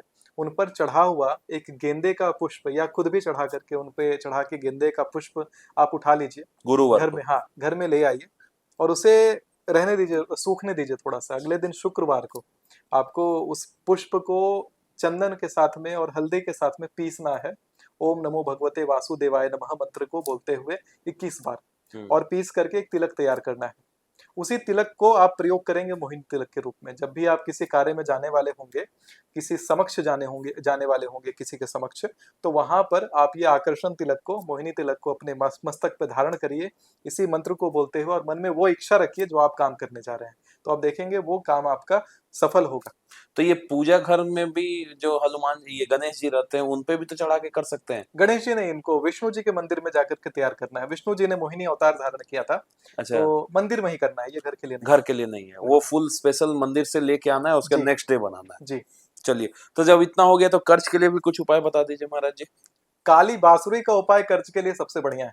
एक काली रंग की बांसुरी लीजिए, ठीक है। उस बांसुरी को ऊपर तक चीनी से आप भर दीजिए, हम्म, और भूमि में हाँ, आप किसी सुनसान जगह पर जाइए, ठीक और है, वहां पर भूमि में 1 फीट का गड्ढा बनाइए, ठीक है। और उस गड्ढे में उस बांसुरी को ऐसे खड़ा बांसुरी को डाल करके दबा दीजिए। 1 फीट का गड्ढा। जी, शनिवार को ये उपाय करना है, और फिर बिना पीछे मुड़े आप अपने घर में लौट आइए। आप देखेंगे जो कर्ज की समस्या है उससे निजात मिल जाएगा। इसके साथ एक और उपाय बताता हूँ, जो कर्ज से जो लोग परेशान हैं, मंगलवार से ये उपाय को कर सकते हैं कि तुलसी माता के समक्ष 1 लोटा जल लेकर के जाइए, उस जल में थोड़ा सा गुड़ मिला दीजिए, ठीक है। और तुलसी जी को अर्पित करते हुए ये मंत्र बोलना है, महाप्रसाद जननी सर्व सौभाग्य वर्धिनी आधि व्याधि हरा नित्यम तुलसी त्वम नमस्तुते। इस जल को उनको अर्पित कर देना है, और जो उनके जड़ के पास की मिट्टी होगी, उस मिट्टी को अपने अनामिका उंगली में लगा करके अपने माथे पर और अपनी नाभि पर तिलक आपको लगाना है। और ये मंगलवार को करना है? हाँ, मंगलवार से शुरू करना है। हाँ। इस उपाय को निरंतर करते रहिए, आप देखेंगे ऐसे योग बनेंगे कि जो कर्ज की समस्या है वो हटेगी, और इतना धन धान्य होगा कि आगे कर्ज ना लेना पड़े। अच्छा, ये इसका होता है। तो सर, कर्ज से मुक्ति के लिए और अपार धन के लिए तो शिवलिंग का भी कुछ प्रयोग बताया जाता है, जी, वो क्या है?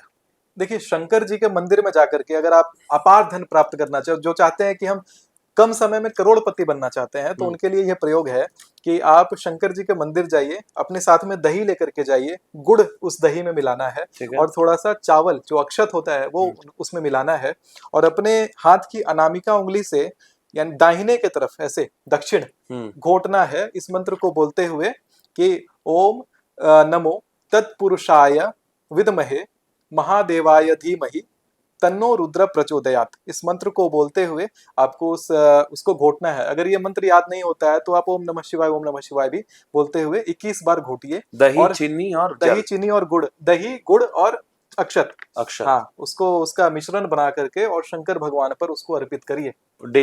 डेली करिए, प्रतिदिन करिए इस उपाय को। अच्छा। शिववार से शुरू करके सावन में शुरू कर लीजिए, हाँ। या फिर सोमवार से शुरू कर लीजिए, शुक्ल पक्ष के पंचमी से शुरू करिए, शुक्ल पक्ष की या कृष्ण पक्ष चाहे शुक्ल पक्ष की द्वादशी से शुरू करिए। आप देखेंगे बहुत ही श्रेष्ठ फल उसको जीवन में प्राप्त होगा। बहुत कम समय में इतना धन धान्य आ जाएगा उसके जीवन में कि आगे अगल बगल के लोग जो है चकित हो जाएंगे।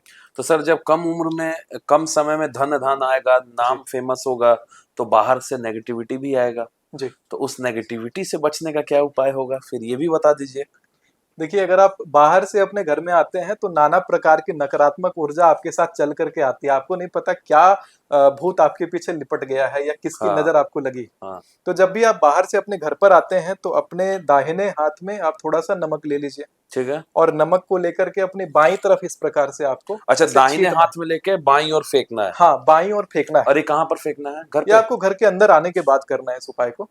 अच्छा, घर के किसी भी जगह पे आप खड़े होकर के अपने वेस्ट दिशा में भी तो कर ही सकते हैं। हाँ, आप कहीं भी कर सकते हैं, ठीक है। तो इसको आपको अपने बाईं तरफ इस प्रकार से फेंकना है।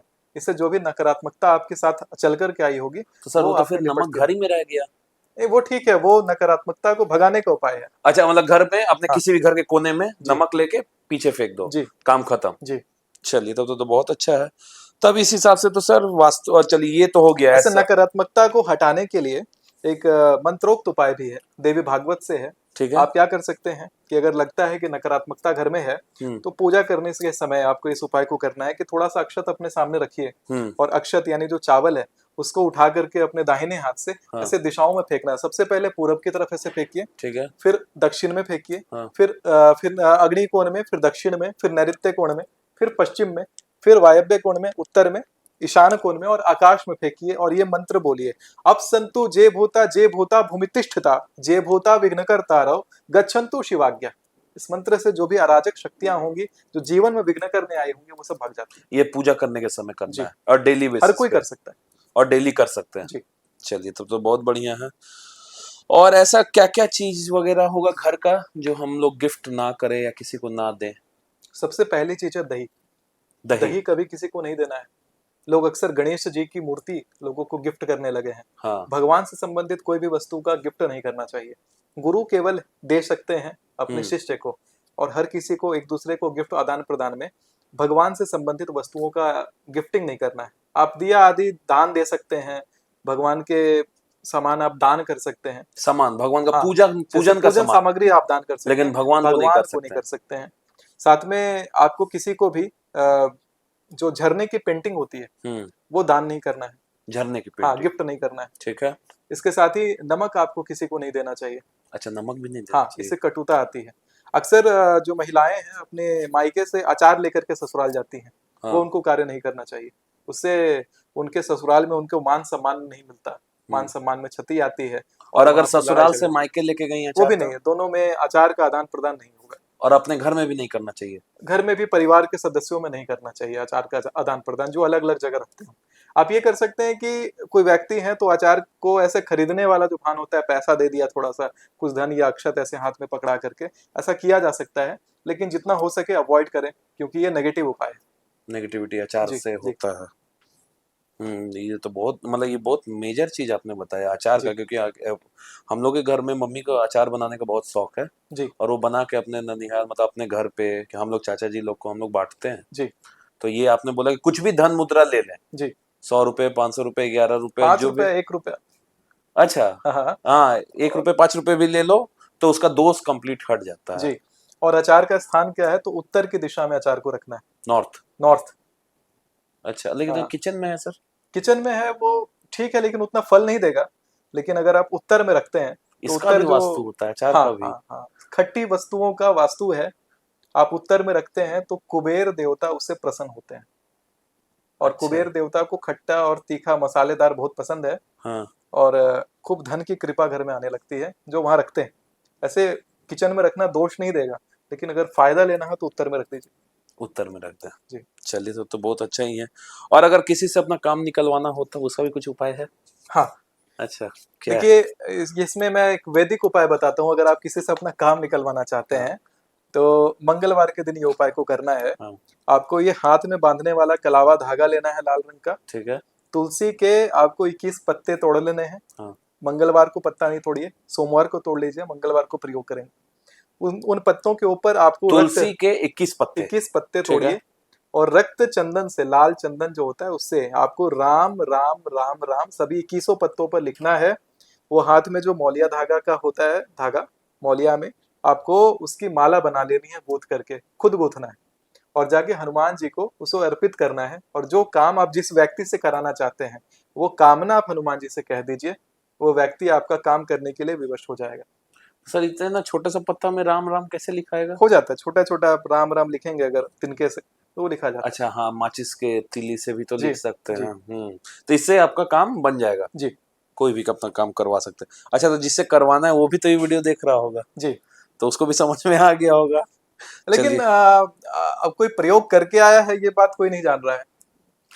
हाँ, ये बात भी है। सब कुछ वास्तु ज्योतिष है। आदमी अब जैसा कंसल्टेशन लेता है उसको वैसा नॉलेज सब सीक्रेट रखना है ना। मतलब जो आप उपाय करते हैं वो किसी को कहते नहीं है कि आपने ये उपाय किया। हाँ, आपके ऊपर ये उपाय करने जा रहे, बात सही है। ये तो किसी को बताना नहीं है। तो सर ऐसा कुछ वास्तु में ऐसा कोई गलती जिससे जीवन बिल्कुल बर्बाद हो जाता है, ऐसा भी तो होगा ही। सबसे ज्यादा अभी जो गलती देखी गई है, लोग नॉर्थ ईस्ट में टॉयलेट बनाते हैं और वैसे घरों में, हाँ ईशान कोण में, और वैसे घरों में अगर दक्षिण का द्वार भी लगा है साथ में तो वैसे घरों में कैंसर से अकाल मृत्यु होती है, वंश रुक जाता है। वैसे लोगों का एक स्टेज ऐसा आता है जहाँ केवल या तो बेटियां बच जाती हैं या तो कोई बचता ही नहीं। वो मतलब वंश आखिरी होता है और वो वंश खत्म हो जाता है। जिसके ईशान कोण में टॉयलेट बाथरूम, जी, टॉयलेट बाथरूम है और साथ में दक्षिण का द्वार भी आ जाए तो अच्छा। वहां पर ऐसा बड़ा दोष आ जाता है।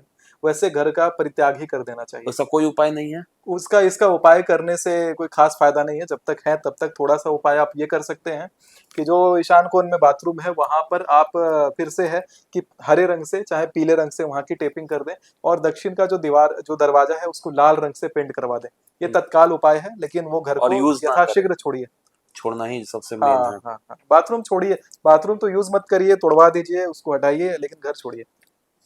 इससे व्यापार भी तो अगर वैसे घर में तो व्यापार भी तो रुक जाता होगा। Total loss. और अगर ऐसे इन जनरल अगर वैसे किसी का नहीं है और नॉर्मल घर है और उसमें अगर किसी को व्यापार में दिक्कत हो तो उसके लिए कोई रेमेडी?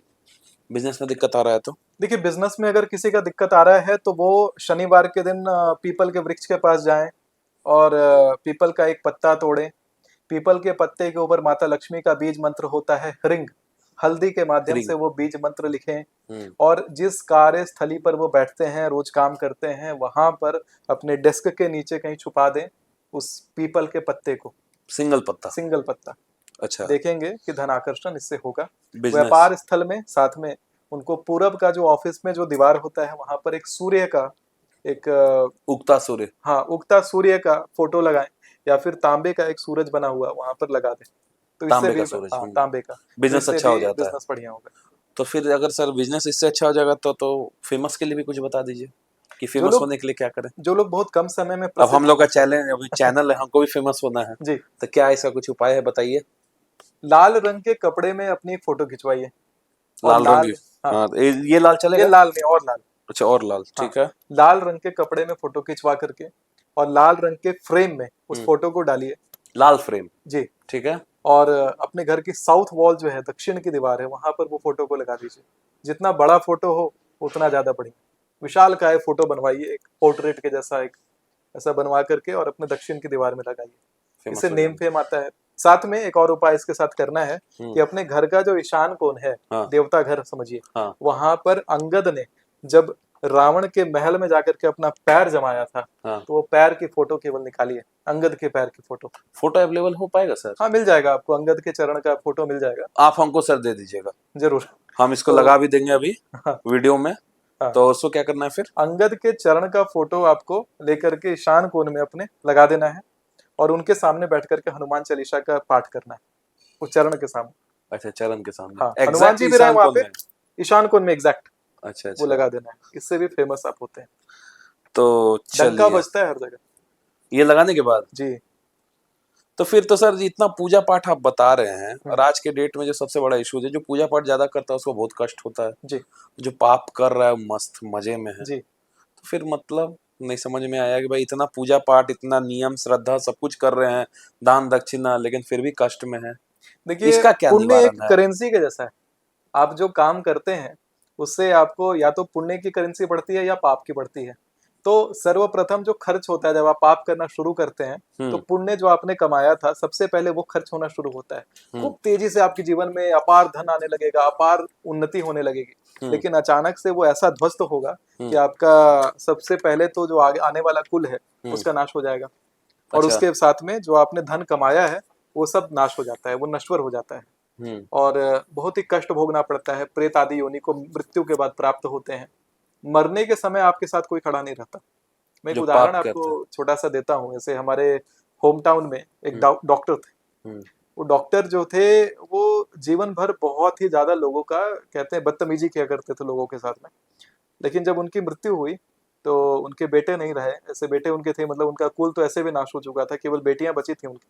और बेटियां जो हैं पढ़ी लिखी, अच्छी पढ़ी लिखी बेटियां उनकी, कोई एक बेटी विदेश में, एक बेटी बढ़िया शहर में रह रही थी। दोनों में से कोई नहीं आया। उनकी जो बॉडी है वो 3 दिन तक हॉस्पिटल में रहा और कोई उनसे एक भी व्यक्ति देखने के लिए तक नहीं आया। जब सड़ने की जैसी स्थिति बन गई तो आसपास के लोगों ने ही उनका दाह संस्कार कर दिया। तो इस प्रकार से स्थिति बनी। तो इस प्रकार से होता है। जो जीवन भर उन्होंने ऐशमौज किया, खूब बढ़िया फल भोगा उन्होंने, लेकिन बाद में ये गति उनको प्राप्त हुई। तो वो पूरे जीवन में जो उन्होंने दुख नहीं देखा होगा, वो दुख एक बार में, जो मृत्यु के समय वो वाला जो दुख है, वो पहाड़ के रूप में उनके ऊपर टूट गिरा। तो वही होता है, अगर आप जीवन भर आप पाप कर रहे हैं तो सबसे पहले आपको इतना सुख मिलेगा कि कहना नहीं है कि पाप करके आप सुखी हो गए और उसको देख के आप और पाप करेंगे, लेकिन वही जो गति है वो प्राप्त होनी है। और पूजा करने वालों की नहीं होती है। पूजा नाम करने जाप वालों करने को वाले पहले कष्ट होगा, पहले उनका पाप खर्च होगा, उसके बाद उनको जो पुण्य मिलेगा वो शाश्वत रहेगा, क्योंकि वो फिर उनके साथ आगे स्वर्गलोक आदि भी उनके साथ जाएगा। तो ऐसे बहुत केसेस हुआ है, जैसे आदमी बहुत पूजा करता था, जी मंदिर बनवा दिया, जी पूजा कर रहे हैं, भक्ति भाव कभी गलत नहीं, कभी जी छल नहीं, जी लेकिन करते करते जब सब कुछ मतलब कि कष्ट कंप्लीट हुआ, जी जब अच्छा समय आने वाला हुआ तो उनका डेथ हो गया। जी तो फिर इसका समझ में नहीं आता है कि यार इतना दिन पूजा हुआ, जी इतना भागवत मंदिर हुआ, जी मंदिर बनवाया गया, भागवत भजन कराया गया, जी। और लास्ट में डेथ हो गया। जिन लोगों ने अपने जीवन में बहुत पूजा पाठ किया, लेकिन जब फल भोगने का समय आता है तो उनकी मृत्यु हो जाती है हाँ। या वो संकट में आ जाते हैं, इसका मेन कारण ये होता है कि उनके प्रारब्ध में किया हुआ कर्म, क्योंकि अभी जो हम जीवन जी रहे हैं वो हमने जो पुराने जन्मों में जो कर्म किया था उसको भोगने के लिए जी रहे हैं। और जब वो कर्म, आपके प्रारब्ध के कर्म अगर इतने प्रबल हैं, इतने खराब हैं, तो जाकर के आपको इस जन्म में बहुत पुण्य करना पड़ेगा, लेकिन उसके बाद फिर जो गति होती है हो सकता है वो प्रारब्ध के अनुसार और खराब हो जाए। लेकिन आगे के जो जन्म होते हैं, क्योंकि सनातन जो धर्म है ये एक जन्म पे नहीं है, कई कई जन्मों का इसमें बात है। जैसे उदाहरण के रूप में हमारे पुराणों में जो कथा आती है राजा बलि की, तो बलि की जो कथा है उसमें वो इतने पापी धूर्त व्यक्ति रहे, ब्राह्मण को लेकिन दान देते थे, हाँ। दानवीर थे। तो वामन अवतार के रूप में विष्णु जी जब आए थे तो उनके, हाँ, 3 पग भूमि में उनके सर पे जब उन्होंने पैर रखा तो वो पाताल में समा गए।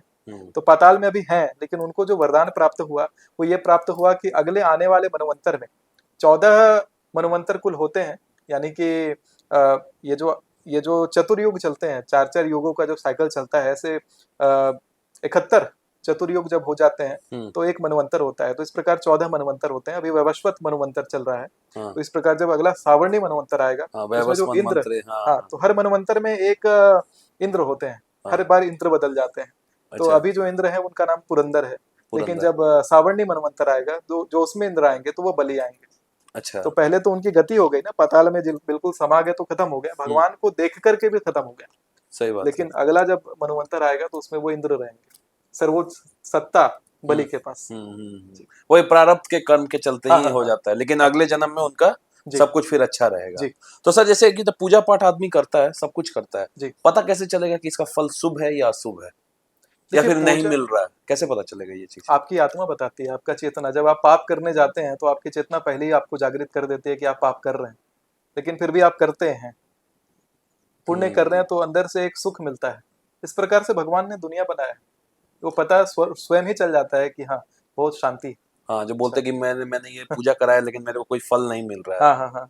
तो ये मतलब कि इसका यही है कि अपना चेतना से पता चल ही जाता है कि उसने गलत किया या सही, लेकिन तो आपने नहीं किया ना पूजा आपने करवा दिया खाली। हाँ, फल नहीं मिला। हाँ। बोलता कि मैंने पूजा कराया, 2 लाख रुपए खर्च किए, 3 लाख खर्च किए, लेकिन मेरे को कोई फल नहीं मिला। फल मिलना है उसका, फल जरूर है, लेकिन आपने जिस रूप में मांगा हो सकता है उस रूप में आपको प्राप्त नहीं हुआ, किसी और रूप में, क्योंकि आपको उस रूप पे प्राप्त करने के लिए आपके कर्म ही उतने नहीं है अभी कि वो आपको प्राप्त हो जाए। क्योंकि आजकल के डेट में लोग अगर पूजा पाठ में समझिए 15-20 हजार खर्च कर दे तो समझते हैं सब कुछ कर दिया, और उससे वो लोग करोड़ों की संपत्ति अर्जित करना चाहेंगे। 15 हजार का पूजा करवाएंगे, 10 हजार का करवाएंगे और कहेंगे हमें करोड़ों का लाभ हो जाए। तो करोड़ों का लाभ होने के लिए जो शास्त्र में नियम है वो कहा गया है कि दशांशम ही देयम ही पापस्य सुधेयत, यानी शिव पुराण के वायव्य संहिता में आपको ये उल्लेख मिलता है। तो दक्षिणा कितनी होनी चाहिए, आपका क्या फल आपको प्राप्त करना है, उसकी दक्षिणा क्या होनी चाहिए, वो गणना की जाती है। अब क्या है कि कोई दक्षिणा उस रूप से बताए तो उस ब्राह्मण से लोग पूजा नहीं करवाएंगे। आपको मान लीजिए 10 करोड़ का आपको संपत्ति अर्जित करना है तो उसकी दक्षिणा उसका 10% से अधिक होता है, यानी 11% दक्षिणा होती है जो ब्राह्मण को, आपको पात्र को दान करना है। और अब आपने 10 फल का 11%, फल का 11%, हाँ, आपने अगर आपको 10 करोड़ की संपत्ति चाहिए तो 11% उसका पहले तैयार रखिए। 1 करोड़ 10 लाख रुपए रेडी रखो। जी जी, दक्षिणा के लिए। तो उतना पहले आएगा तब ना उतना देंगे, ये भी तो क्वेश्चन हो सकता है सर। चाहे तो अभी आपके पास उसमें नियम है कि जो अभी आप धन अर्जित कर रहे हैं, हाँ, जैसे महीने में एक बार आप करवाते हैं पूजा, या साल में आप करवा रहे हैं, ऐसी पूजा करा रहे हैं जो साल में एक बार करनी है, तो साल भर की आपकी जो अर्निंग है उसका 11% अच्छा आपको दान के लिए निकाल के रखना है। तो इसका सरल उपाय यह है कि मान लीजिए जो रोज कमाते हैं, हाँ। तो रोज का आपने आज मान लीजिए 100 रुपए कमाए, तो 11 रुपए अलग कर दीजिए। आपके पास 89 रुपए है ना आपके पास खर्च 89, करने के हाँ लिए, हाँ हाँ। लेकिन 11 रुपए निकाल के रखिए। इसी प्रकार महीने में अगर जो लोग 1 लाख कमाते हैं, 11,000 निकाल के रखिए। साल भर का जो संपत्ति होगा, साल भर में जो पूजा करवाते हैं उसमें वो दक्षिणा के रूप में प्रदान करिए। आप देखेंगे वृद्धि होने लगेगी। अच्छा, इससे वृद्धि जी, होता है, और ये जब नियम आपको है। फल प्राप्त हो, मान लीजिए आपने आपकी मनोकामना ये है, तो आपने जब फल प्राप्त किया, तो जो कहते हैं लोग कि मैंने हनुमान जी से कहा कि मैं आपको इतना किलो लड्डू चढ़ाने वाला हूँ, हाँ। तो वो लड्डू का जो माप है वो इसी कैलकुलेशन से निकालना है। वो 10-11% का कैलकुलेशन से माप निकालना है, क्योंकि यही शास्त्रोक्त नियम है। अब आपने कहा कि भगवान जी मेरा ये नौकरी लग जाए जिसमें मेरी सालाना जो इनकम है वो 10 लाख रुपए है, और मैं आपको 1 किलो लड्डू चढ़ा दूंगा, तो वैसे आपकी मनोकामना नहीं पूर्ण होगी।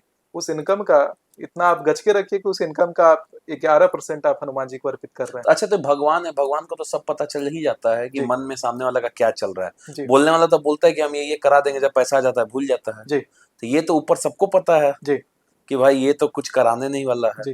तो ऐसा भी हो सकता है कि आदमी को फल ही नहीं मिले। बिल्कुल बिल्कुल, देखिए व्यक्ति ऐसा देखिए होता क्या है ना कि हमने जो कर्म हम करते हैं अपने तरफ से, तो कर्म के अनुसार ही हमें फल मिलेगा। आपके मन में क्या चल रहा है, तो मन का जो पाप है अभी कलयुग में वो नहीं लगता। मन में आप मानसिक जो पाप कर रहे हैं ये सतयुग में लगता था। मन में अभी पाप सोचा है लेकिन आपने किया नहीं है, उसका पाप फल नहीं अच्छा, कलयुग में। लेकिन सोचा हुआ नहीं होता हाँ, है। सोचा हुआ नहीं। तो आप जो भगवान को अर्पित कर रहे हैं, जो कह रहे हैं भगवान से, चाहे मानस ही कह रहे हैं, लेकिन कहना पड़ेगा, उनसे मांगना पड़ेगा वो वस्तु, बोलना ही पड़ेगा। हाँ। तो सर जैसे ये है कि हाँ चाहिए भगवान से मानने पर मिलता है, जी। तो पति पत्नी भी तो मांग सकती हैं उन्नति के लिए, जी। बोल सकते हैं, तो उसके लिए क्या कुछ उपाय, अगर पत्नी को अगर पति की आर्थिक उन्नति के लिए अगर कुछ करना हो तो कुछ वैसा उपाय होगा? जी, देखिए ये जो हाथ में बांधा जाने वाला कलावा होता है, इसका बड़ा प्रयोग है। गुरुवार के दिन इसको हल्दी के घोल में डुबा करके आप जो महिलाएं हैं वो गुप्त रूप से पीपल के वृक्ष के पास चली जाएं, और इस कलावे को 5 बार उस पीपल के चारों ओर बांध देना है, और बांध करके अपनी जो मनोकामना है अपने पति के धन वृद्धि के लिए, धन की ही मनोकामना इसमें कहनी है, धन वृद्धि की मनोकामना कह देनी है, और अपने घर चले आना है। आप देखेंगे कि उनका धन में वृद्धि होगा। ये प्रति गुरुवार को महिलाएं अगर नियम से करें तो इसका बड़ा अच्छा फल। सरसों से भी सर कुछ धन का उपयोग सुने हैं कि सरसों से भी कुछ धन लाभ का उपयोग होता है। जी। क्या प्रयोग है सर? इसका प्रयोग है कि लाल रंग के कपड़े में देवी का वास है, उसमें 108 सरसों के दाने, नारायण का वास है इसमें, 108 सरसों के दाने आपको लेकर के ऐसे एक गांठ बांधना है। गांठ बांधते समय आपको ह्रीं मंत्र, वही विष्णु जी का जो लक्ष्मी माता का जो बीज है ह्रीं, इसका उच्चारण करके वो गांठ बनाना है, पोटली बना लेनी है। ठीक है। वो पोटली को लेकर के आपको एक पीपल के वृक्ष के नीचे जाना है।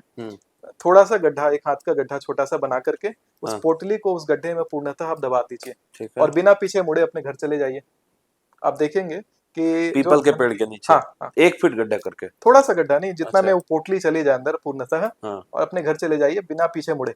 आप देखेंगे कि जो धन की संकट चल रही थी वो दूर हो जाएगा। और इसमें कुछ तिलक वगैरह का भी सिस्टम है? तिलक वगैरह भी लगाना है? जैसे आदमी बोलता है कि तिलक तो ऐसे धारण करना ही चाहिए, कि माथे पे तिलक तो जरूरी है आज के डेट में, या हमेशा करना ही चाहिए? तिलक देखिए धारण करना चाहिए जब व्यक्ति पूजा करते हैं सुबह में, तो तिलक धारण करना, पूजा का पंचोपचार हो चाहे षोडशोपचार पूजा हो, उसमें तिलक पहले धारण करना है। हमेशा धारण करना चाहिए। जिसे ऑफिस में बोलते हैं कि मनाही है जी, तो फिर तिलक कैसे लगा? राक्षस तंत्र चल रहा है, उसमें मना करेंगे तिलक मत लगाइए, आप शिखा मत रखिए, सब हमारे प्रोफेशनल इमेज को खराब कर रहा है। जनेऊ मत पहनिए। अभी राजस्थान में हुआ कि लोग गए वहां पर एग्जाम देने के लिए, तो विद्यार्थियों का जनेऊ खुलवा दिया गया, वो क्या शिक्षा देंगे? ये सब खराब तंत्र का निशानी है, परिचायक है। तिलक हमेशा लगाना जरूरी है। जी, जी। ये सनातनी का पहचान है। जी, सनातनी का पहचान। शिखा, तिलक और यज्ञोपवीत, ये देखिए जैसे मैंने यज्ञोपवीत पहना हुआ है, ये जनेऊ कहते हैं इसको। अरे पंडित जी, अब ये जो यज्ञोपवीत है इसको कहते हैं शौच के समय कान पे भी चढ़ाना है। इसके बारे में बहुत कम लोग जानते होंगे। कान वाला ये जो चाबी देने बोलता है, सब कान में चाबी दो, ये हमसे तो नहीं होता है ऐसे, लेकिन क्या है ये सिस्टम? कहते हैं कि जनेऊ में सभी देवी देवताओं का वास होता है, और ऋषि मुनि ने अपने कान से, जनी ऋषि नाम था उनका, जनी ऋषि, उन्होंने अपने कान में गंगा जी को प्रकट किया था।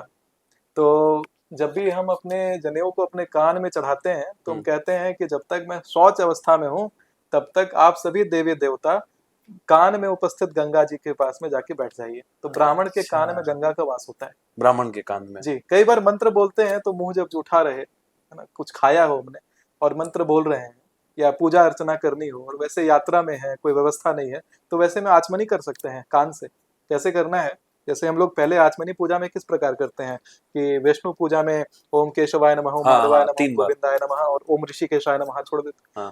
उसी प्रकार से अपने कान के पास में अंगूठा ऐसे, दाहिना अंगूठा ऐसे ले जाइए और अपने नाक में इस प्रकार से 3 बार कर दीजिए। वो आचमनी का फल देगा, लेकिन वो तभी करना है जब जल की व्यवस्था ना हो। लेकिन सभी के पूजाओं में अलग अलग, सभी ब्राह्मण के लिए है, सभी के लिए है। अच्छा, हर किसी के लिए जो पूजा के लिए कहते हैं कि अपवित्र पवित्रो वा सर्वावस्थां गतोपि वा यह स्मृत पुंडरीकाक्षं स भायाभ्यंतर शुचि। तो ये हर किसी के लिए, जो पुंडरीकाक्ष का स्मरण करेगा उसके लिए ये लागू है, उसकी शुद्धि है। तो अगर सच ये तो मैंने मान लिया कि शुद्धि है, जो नॉनवेज खाता है उसका शुद्धि कैसे है फिर?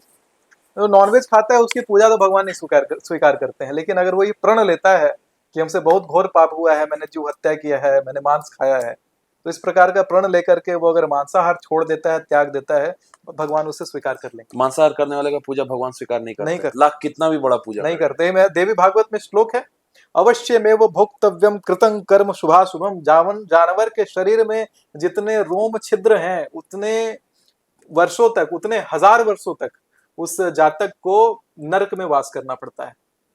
अब सोचिए कितने आप जीव खा रहे हैं और कितने हजार वर्षों तक आप पाताल में गिर रहे हैं, उतने वर्षों तक नरक। इसका उपाय वही है, क्षमा छोड़ दो, छोड़ दीजिए। पहला तो छोड़ दो। जब आपको ये चेतना आ गई कि गलत है और आपने तुरंत उसका परित्याग कर दिया, तो आप देखेंगे कि आपको भगवान स्वतः अपना लेंगे। चलिए मान लिए गलत है प्याज लहसुन खाना। देखिए, प्याज लहसुन के लिए मना उनके लिए है इसमें राजसिक तत्व होता है। राजसिक अर्थात यह है कि मन को चंचल बनाता है। मना उनको किया जाता है प्याज लहसुन खाना जो विशेष साधना में हो या विशेष मुहूर्त आदि का चिंतन कर रहे हैं। जैसे सावन आ जाए तो वहां पर प्याज लहसुन लोग रोक देते हैं, क्योंकि सावन में लोग विशेषतः शंकर जी की विशिष्ट साधना करते हैं। उनका ब्रह्मचर्य रुका रहे, साथ में उनका जो किसी प्रकार का उनसे पाप ना हो जाए, क्रोध अधिक ना आ जाए। सावन में एक ट्रेंड है कि प्याज लहसुन नहीं खाना है। नवरात्रे आ जाए उसमें है। हाँ। विशेष साधना का काल हो, विशेष शुभ काल है, उसमें मना है।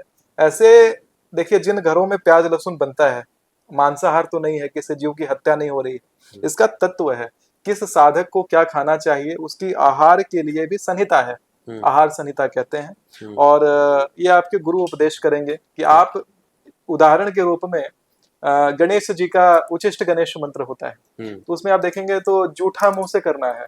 तो कौन सा पूजा किस अवस्था में करना है, क्या खा के करना है, तो उसका तो आपके गुरु बताएंगे। अगर गुरु ने कहा है कि इस अवधि में जो साधना कर रहे हो, इस साधना में लहसुन प्याज का परित्याग करना है तो कर दीजिए। गुरु ने कहा मसूर की दाल नहीं खानी है तो कर दीजिए। ठीक है। इसी प्रकार से अब शंकर जी का कुछ विशिष्ट कर रहे हैं, कोई ने कहा कि इस उपाय में आपको तुलसी का सेवन नहीं करना है, बेलपत्र करना है, तो अब बेलपत्र पे आ जाएंगे, आप तुलसी नहीं करेंगे। तो उसी प्रकार से साधना के लिए नियम बताए गए हैं। लेकिन अभी क्या होने लगा है कि कई सारे जो आजकल के नवयुवक हैं, ब्राह्मण आदि खास करके, या कोई भी अपने घरों में जहां लहसुन प्याज पहले से बन रहा है परंपरागत, तो वहां पर अनावश्यक क्लेश कर रहे हैं कि लहसुन प्याज नहीं बना, और उसके लिए क्लेश कर रहे हैं, विधिवत सबका दिमाग खराब कर रहे हैं। तो उनके लिए भी ये रोक है, अवरोध है कि आप अगर विशिष्ट साधना में है तो आप मत खाइए, आप घर का परित्याग करिए। और अगर साधना में नहीं है तो आप कम से कम किसी के सामने क्लेश मत करिए, आप खा सकते हैं। ये डरने वाली बात नहीं कि आप इस समुदाय से जुड़ गए तो अब आप परित्याग कर देंगे, विशेष समय में छोड़िए और फिर खाइए, तो उसके लिए दिक्कत नहीं है, क्योंकि ये मांस नहीं है। प्याज लहसुन खा सकते हैं जी। प्याज लहसुन के लिए ज्यादा अच्छा, जो नहीं खा रहा है उसको डिस्टर्ब करके मतलब भी नहीं है। नहीं। हाँ, अब होया कि एक आदमी नहीं खा रहा है और 4 आदमी खा रहा है, तो उसके लिए कला भी अच्छा नहीं है। हाँ, कला अच्छा वो भले छोड़ दे, वो भी अच्छी बात नहीं है, बात सही है। अब आजकल नया निकला हुआ है ट्रेंड तुलसी माला का जी, बहुत ज्यादा ट्रेंड है। इस्कॉन का जो प्रचार से हुआ है जी, बहुत लोग लड़के लड़कियां आजकल तुलसी माला धारण करती हैं, चंदन का टीका लगाती हैं जी। कहाँ तक सही है? गलत है बिल्कुल। उनका वैवाहिक जीवन नष्ट हो जाएगा, पति की आयु बिल्कुल घट जाएगी, क्योंकि तुलसी माला पहनने से। बिल्कुल बिल्कुल। महिलाओं के लिए, उन महिलाओं के लिए तुलसी माला पहनने का उपाय हमारे धर्मशास्त्र कहते हैं, माथे पे चंदन विधवा लगाती हैं, जो गृहस्थ महिलाएं हैं माथे पे सिंदूर का तिलक लगाएं, सौभाग्यवर्धक चीजों को लगाएं। ये मूल रूप से वो लगाएं जिनको विरक्ति चाहिए, वैराग्य चाहिए। तो ये चीजें अशुभ नहीं है, लेकिन वैराग्य उत्पन्न कर देंगे जीवन में। जो आपका हंसता खेलता पारिवारिक जीवन है वो नष्ट हो जाएगा, परिवार में लोगों को कष्ट होने लग जाएगा। तो तुलसी का महिलाएं परित्याग करें और चंदन का माथे पर महिलाएं त्याग करें। कंठ पे चंदन लगा सकती हैं, गोपी चंदन कंठ में लगा सकती हैं, लेकिन मस्तक पे तो बिल्कुल ही वर्जित है। तो ये लड़कों के लिए भी है? लड़कों के लिए भी नहीं है, लड़कों के लिए ये आवश्यक है, वो लगा सकते हैं चंदन मस्तक पर। स्त्रियों के लिए है। और तुलसी माला? तुलसी माला भी स्त्रियों के लिए वर्जित है। सौभाग्यशील जो स्त्रियां हैं, जिनको विवाह करना है, घर बसाना है, उनके लिए वर्जित है। और जिनका जैसे कि पति का डेथ हो गया हो, उनके लिए लगा सकते हैं, विधवा लगा चंदन लगा सकती हैं और माला पहन सकती हैं। और लड़के तुलसी माला पहन सकते हैं? जी पहन सकते हैं, पहन सकते हैं। चलिए, नहीं ये बहुत सारा ऐसा प्रयोग था जो कि हम लोग को जानना बहुत जरूरी था, क्योंकि बहुत आदमी छूटा रहता है, पता रहता नहीं है, तो मिसकंसेप्शन से गाइड हो जाता है। जी। चलिए, तो हम लोग अभी आते हैं हम लोग अपने नेक्स्ट सेगमेंट में, जो सबसे ही फेमस, जो बोला जाए कि आपके चैनल की पहचान है, भविष्यवाणियां। जी। आपने बहुत सारी भविष्यवाणियां की। जी। तो आप थोड़ा चैनल के माध्यम से ये बता दीजिए कि आपके पिछले कौन कौन से ऐसे भविष्यवाणियां थी जो सही हुई, और आगे क्या होने वाली है वो भी आप बताइएगा। नोएडा में एक NMF न्यूज करके चैनल है, ठीक है। तो वहां पर मैंने एक प्रिडिक्शन करी थी। मेरा पॉडकास्ट रिकॉर्ड हुआ 6 जनवरी 2025 को, ठीक है। वो पॉडकास्ट में मैंने बताया था कि 29 मार्च को मीन राशि में शनि का गोचर होगा, ठीक है। शनि प्रवेश करेंगे 2.5 वर्ष के लिए, और जैसे ही शनि का प्रवेश होगा, शनि के प्रवेश होते ही भारत और पाकिस्तान के संबंध खराब हो जाएंगे। आप देखिए, तुरंत ये अप्रैल का जो पहला सप्ताह था, ये पूरा युद्ध में ही गया। 1 अप्रैल को मेरे से सवाल किया गया मीडिया के द्वारा कि ये भी मेरे इंस्टाग्राम पे अगर आप देखते हैं तो सुमिताचार्य जी महाराज, मेरा जो चैनल है इंस्टाग्राम पे, तो वहां एक भविष्यवाणियां करके हाईलाइट मैंने बनाया। तो वो सब हाईलाइट देखेंगे प्रीडेटेड है, पहले का डला हुआ है, लेकिन अब सही होता जा रहा है सारा कुछ। तो वो हाईलाइट में आप देखेंगे कि ये 1 अप्रैल को मैंने कहा, सब सारे दुनिया भर के ज्योतिषाचार्य बोल रहे थे कि विश्व युद्ध हो जाएगा, विश्व युद्ध हो जाएगा। मैं इकलौता था जिसने कहा था कि ये विश्व युद्ध नहीं बनने वाला है, ये क्षणिक है, क्षणिक, थोड़े से दिन में ये खत्म होने वाला है। मैंने उसमें गणना भी दी थी कि यही 15 दिन के आसपास में ये खत्म हो जाएगा। और देखिए 10 अप्रैल को ये जाके सीज फायर का ऐलान हो जाता है। और अभी मैंने 10 मई को मैंने ये प्रिडिक्शन दिया था कि 28 मई से लेकर के 24 जून के बीच में जो समय आएगा, 25 जून, 28 मई से 25 जून, ये जो समय आएगा, इसमें यूएस मिडिल ईस्ट के ऊपर हमला कर सकता है। और ये जो समय है, 22 तारीख आते ही यूएस ने बम दाग दिया ईरान के ऊपर। तो ये वाली भविष्यवाणी भी सत्य हुई थी। साथ में म्यांमार का जो भूकंप था, इसके बारे में मैंने पहले ही बताया था कि जो पूर्वी देश हैं, क्योंकि शनि जो है वो पूरब से होकर के पश्चिम की तरफ गोचर करेगा। शनि की दिशा पश्चिम है, तो पश्चिम की तरफ जैसे जैसे शनि बढ़ेगा, तो जहां से प्रवेश करेगा भारत में, यानी पूरब से, तो वहां पर बहुत आतंक मचाने वाला है। भारत के पूरब में कौन है? म्यांमार, थाईलैंड, ये सब जितने देश हैं, वहां देखिए कितना जबरदस्त भूकंप आया था। उसी समय ये शनि का प्रवेश होने ही वाला था। 27 मई को भूकंप आया था, 28 मई को, 29 मई को शनि प्रवेश, 28 मई या 27 मई भूकंप आया था, 29 मई को शनि प्रवेश किए थे। अब इंग्लिश वाला डेट तो दूसरा चलेगा ना, तिथि वाला हमारा सिस्टम चलता है। तो तिथि वाले सिस्टम से एग्जैक्ट वही टाइम था जब शनि प्रवेश कर रहा था। ट्रांजिशन का जो पीरियड था, संध्या काल, शनि प्रवेश करता है और भारत में जबरदस्त हमले, आतंक सब शुरू हो जाता है, अग्निकांड शुरू हो जाता है। अग्निकांड का भी आपने बताया था? अग्निकांड मैंने बताया था जी, कुछ क्रैश होंगे, कुछ मरेगा। जी, एयर इंडिया वाला लेके भी। एयर इंडिया एग्जैक्टली मैंने स्पेसिफाई नहीं किया था, लेकिन ये मैंने जरूर कहा है कि इस वर्ष 900 व्यक्ति का देहात्याग दुर्घटना में होने वाला है। और आपने देखा कि 6 तारीख को मैंने जो प्रिडिक्शन दिया 2025 के लिए, पूरे 2025 के लिए है, ये 2.5 वर्ष का शनि गोचर के लिए नहीं, 2025 में मंगल का जो वर्ष है इसके लिए। तो इसमें क्या हुआ कि आपने देखा होगा, जो महाकुंभ की जो ट्रेजेडी हुई थी, उसमें बहुत सारे लोग मारे गए। उसके औपचारिक जो कहते हैं टॉल है, वो बड़ा कम दिया गया, लेकिन उससे 20 से 22 आदमी को बोला गया, कई 30 आदमी के आसपास कहा गया, लेकिन उससे कई गुना ज्यादा लोग हैं। ये जो प्लेन क्रैश हुआ, पाकिस्तान वाला जो युद्ध हुआ, उसमें बहुत सारे लोग मारे गए। तो आप देखेंगे ये जो टॉल है, ये 900 के आसपास ये पहुंचना है, अभी 500 के आसपास पहुंचा है, 400 और लोगों का इसमें बाकी। देहांत अभी लेकिन लेकिन इसमें कुछ बातें हैं। भारत में इस बार बहुत बड़े बड़े उपद्रव मचने वाले हैं कि 20 नवंबर के बीच में एक प्रिडिक्शन मैं कर दे रहा हूँ कि बॉर्डर डिस्प्यूट होने वाले हैं। उसमें हाँ, उसमें काफी सारे लोगों का देहात्याग हो सकता है, अग्निकांड उसमें होंगे। पंजाब में गोलियां आदि चलने का भी योग बन रहा है इसी अवधि में। अच्छा, हाँ, ये जो 22 अक्टूबर से लेकर 20 नवंबर। अक्टूबर से लेकर के 20 नवंबर का समय है, इसमें इस तरह का योग बन के आ रहा है। इसके साथ ही मैंने एक प्रिडिक्शन निकाल के रखा है 28 जनवरी से लेकर के 27 फरवरी के बीच में। अच्छा, नेक्स्ट ईयर। हाँ, नॉर्थ ईस्ट में 28 जनवरी 2026 से लेकर 27 फरवरी 2026, ये डेट आज वाला मेंशन कर दीजिए एक बार, कब ये रिकॉर्ड हो रहा है। ये रिकॉर्ड हो रहा है आज हम लोगों का 6 जुलाई 2025। हाँ, 6 जुलाई 2025 को ये रिकॉर्ड हो रहा है। इसमें मैंने ये प्रिडिक्शन आपको मैं दे रहा हूँ कि 28 जनवरी से 27 फरवरी के बीच में नॉर्थ ईस्ट में इसी प्रकार का विमान दुर्घटना का योग है। विमान दुर्घटना? हाँ हाँ, विमान दुर्घटना। जैसा अभी एयर इंडिया का हुआ, हो सकता है वो बड़ा विमान हो या छोटा विमान हो, लेकिन विमान दुर्घटना तय है उस अवधि में, उस एक महीने के अंदर नॉर्थ ईस्ट में। अच्छा। हाँ, इसके साथ ही पंजाब में, जैसा मैंने बोला, फिर से रिपीट कर देता हूँ डेट, क्योंकि मैंने बताया आज का डेट क्या था। आज है 6 जुलाई 2025 को। ये भी मैं बता रहा हूँ कि पंजाब में अग्निकांड यानी कि फायरिंग आदि का योग बन रहा है, वायलेंस का योग बन रहा है 22 अक्टूबर से 20 22 नवंबर। अक्टूबर से 20 नवंबर। और उसी में इंडिया और तिब्बतियन बॉर्डर के बीच में, वहां पे तिब्बतियन बॉर्डर और इंडिया में कॉन्फ्लिक्ट होने वाला है फिर से उसी कालावधि में। और ये वाला जो समय है उसमें नॉर्थ ईस्ट जो बिहार का हिस्सा, बिहार का जो नॉर्थ ईस्ट है, हाँ, उत्तर पूर्वी बिहार, वहां पे राइट जैसे कम्युनल वायलेंस इस प्रकार का योग बनता हुआ बिहार में भी। बिहार में इसमें बताया सारा कुछ, भारत का भविष्यवाणी, देश विदेश का भविष्यवाणी, थोड़ा बिहार के लेवल का भी भविष्यवाणी आप बता दीजिए, क्योंकि बिहार में इस बार बहुत बड़ा ओकेजन है जी, इलेक्शंस हैं जी। तो इस बार किसका तूती बोलने वाला है? नीतीश कुमार सीएम होंगे? ये भी भविष्यवाणी आपने तो कुंडली देखी ही होंगी जी, तो आपको क्या लग रहा है इस बार क्या बिल्कुल नहीं, नीतीश कुमार इस बार सीएम नहीं बनेंगे। बहुत बड़ा सर प्रेडिक्शन है ये, ऑन कैमरा बहुत बड़ा प्रेडिक्शन। आप डेट मेंशन कर दीजिए ना आज का। आज का डेट सर 6 जुलाई 2025 जी, नवंबर में इलेक्शंस होने वाले हैं जी। चलिए, तो ये इलेक्शन सर, तो ये तो ऑन कैमरा रहेगा जी, ये तो लाइफ टाइम रहेगा जी। अगर सही हुआ तो नाम आपका, खराब हुआ तो भाई परिणाम आपका जी। चलिए, तो नीतीश कुमार सीएम नहीं होंगे? नहीं होंगे। कौन होगा सीएम? सम्राट चौधरी की तरफ जो कुंडली है उनकी, वो बाकी सभी उम्मीदवारों से ज्यादा बलवान है, तो संभावना बहुत अधिक है कि सम्राट चौधरी इस बार बिहार के चीफ मिनिस्टर बन जाएंगे। तेजस्वी यादव? तेजस्वी यादव अभी 14 वर्ष का वनवास काटेंगे।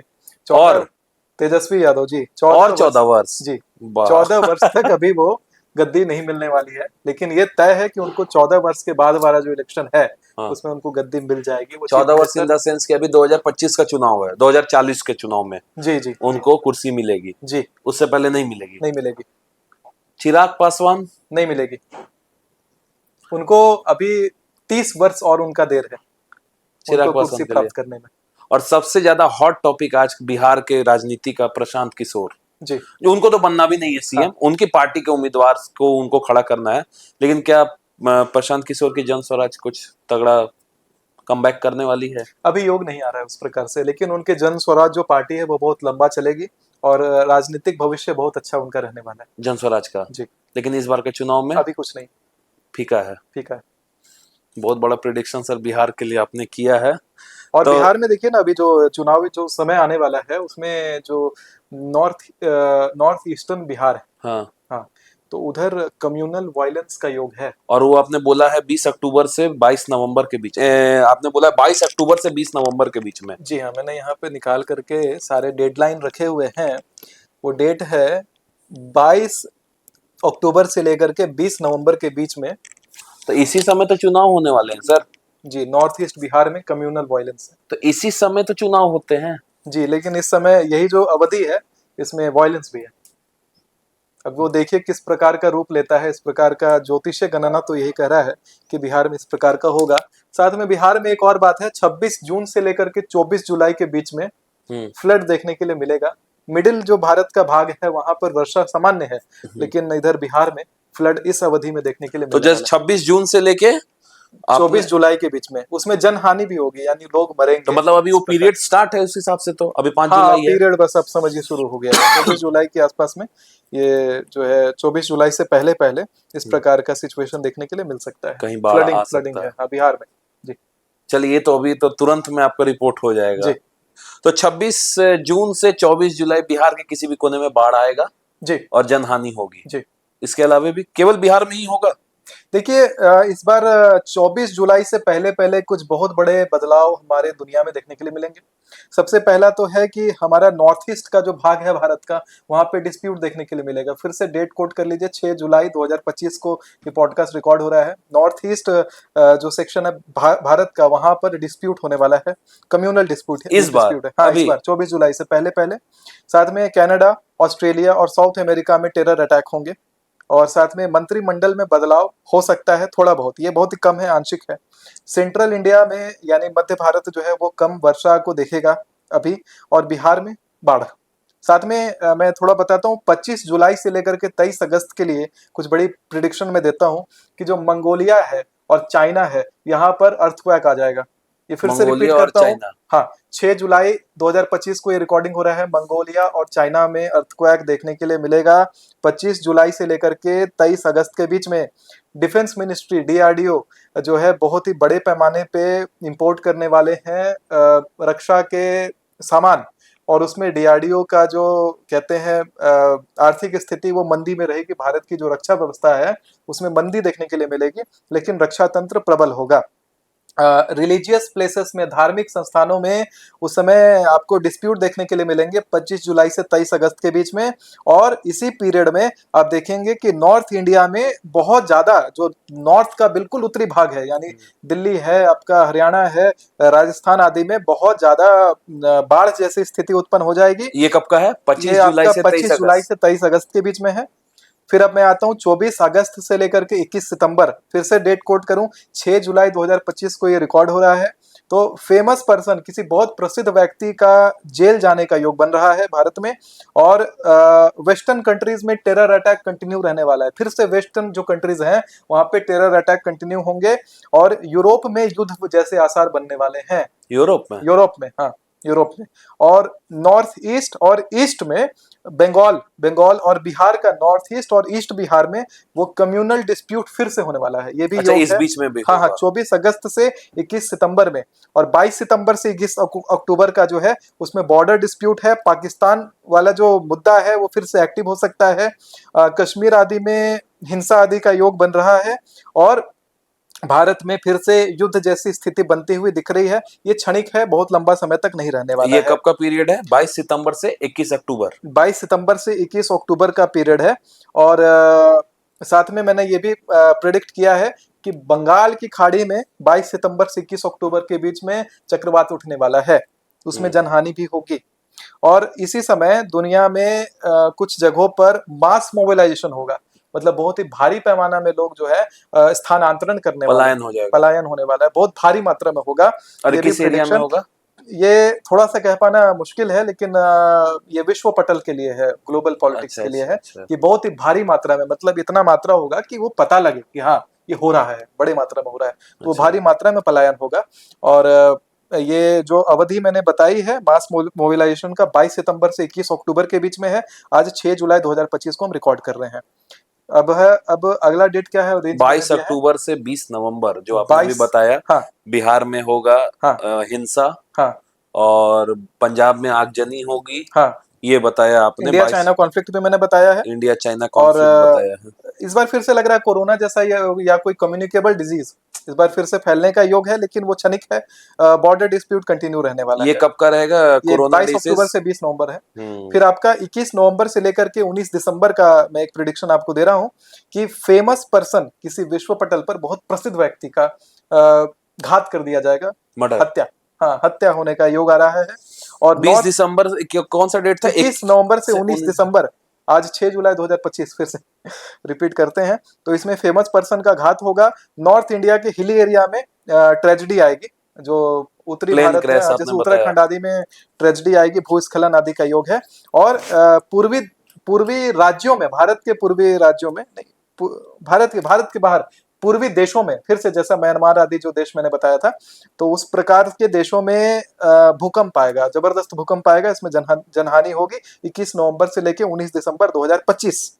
इसी प्रकार 20 दिसंबर 28 से लेकर के 28 जनवरी के बीच में कैबिनेट मिनिस्ट्री, भारत की जो सेंट्रल मिनिस्ट्री है, उसमें सत्ता परिवर्तन होगा, उसमें बदलाव आने वाले हैं। अच्छा। हाँ, मंत्रिमंडल में बदलाव आएगा। साथ में सुप्रीम कोर्ट कोई डिसीजन देगा, धार्मिक पक्ष पर डिसीजन देगा, उसके ऊपर भारी मात्रा में लोग उसका विरोध करने लग जाएंगे और वो एक प्रकार से हिंसक स्वरूप लेगा, बड़ा विरोध होने वाला है 20 दिसंबर से 28 जनवरी जी। इसमें साथ में वेस्टर्न कंट्रीज में वॉर रहेगा, वेस्टर्न कंट्रीज वॉर की स्थिति में जा रहा है। अच्छा, जो अगस्त 24 अगस्त और से लेके हाँ, जो 21 सितंबर वाला आपने पीरियड बताया था वेस्टर्न हाँ, कल्चर जो वाला, शुरू हुआ वो अभी तक कंटिन्यू रहेगा। हाँ, 20 दिसंबर से 28 जनवरी तक में भी वो कंटिन्यू देखने के लिए मिलेगा।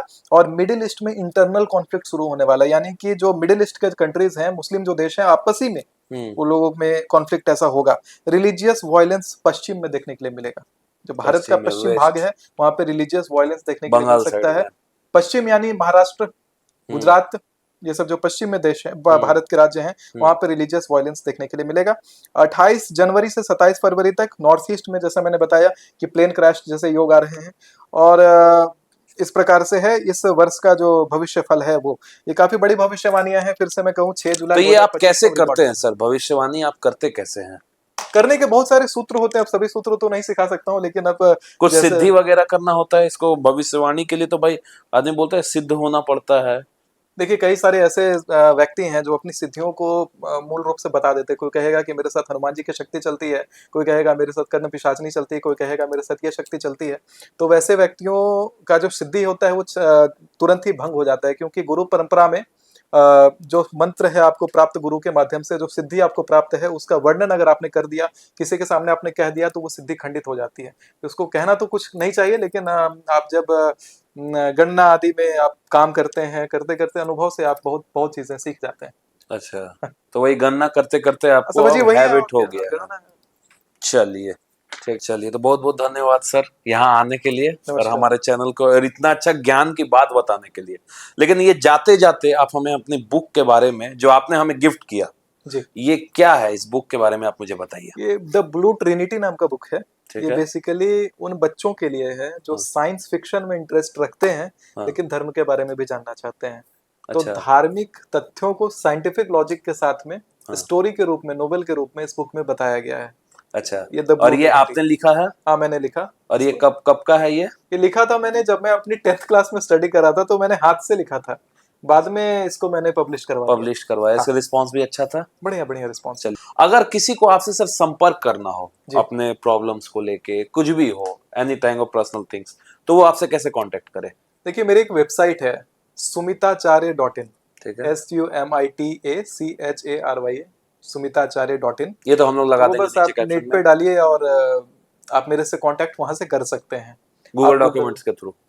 गूगल डॉक्स भी, वहां पे आप डायरेक्ट बुकिंग बना सकते हैं, वो प्रॉपर आपका बुकिंग पोर्टल है हमारा। ठीक है, तो वहाँ बुकिंग बना सकते हैं। आपको अगर ये जो इन्फॉर्मेशन मैंने अभी सब शेयर किया आपके साथ में, वो अगर किसी को पढ़ना हो तो वहां पर उसके ब्लॉग्स और आर्टिकल सेक्शन में जाकर के वहाँ पढ़ सकते हैं। जेमस्टोन आदि किसी को ऑर्डर करना हो वहां से कर सकते हैं। ज्योतिष के अलग अलग परामर्श कर लेने हो वो कर सकते हैं। ऑनलाइन पूजा आदि सारी व्यवस्था वहाँ पे है। अच्छा, वहां से आपको कांटेक्ट कर सकते हैं www.sumitacharya.in। तो आप लोग जिनको भी कोई भी प्रॉब्लम हो, कुछ भी हो, सर से परामर्श लेना है तो वेबसाइट में जाएं और उनसे मिलें और बात करें। इसका लिंक डिस्क्रिप्शन में दिया हुआ है और यहाँ डिस्प्ले में देखिए वो लिंक आ रहा है। और पॉडकास्ट आपको कैसा लगा ये हमें कमेंट सेक्शन में जरूर बताएं। कोई क्वेरी होगी तो वो आप जरूर क्वेश्चन के माध्यम से हमें पूछें। पॉडकास्ट देखने के लिए धन्यवाद। जय श्री राम। जय श्री राम। हर हर महादेव। हर हर महादेव। चलो।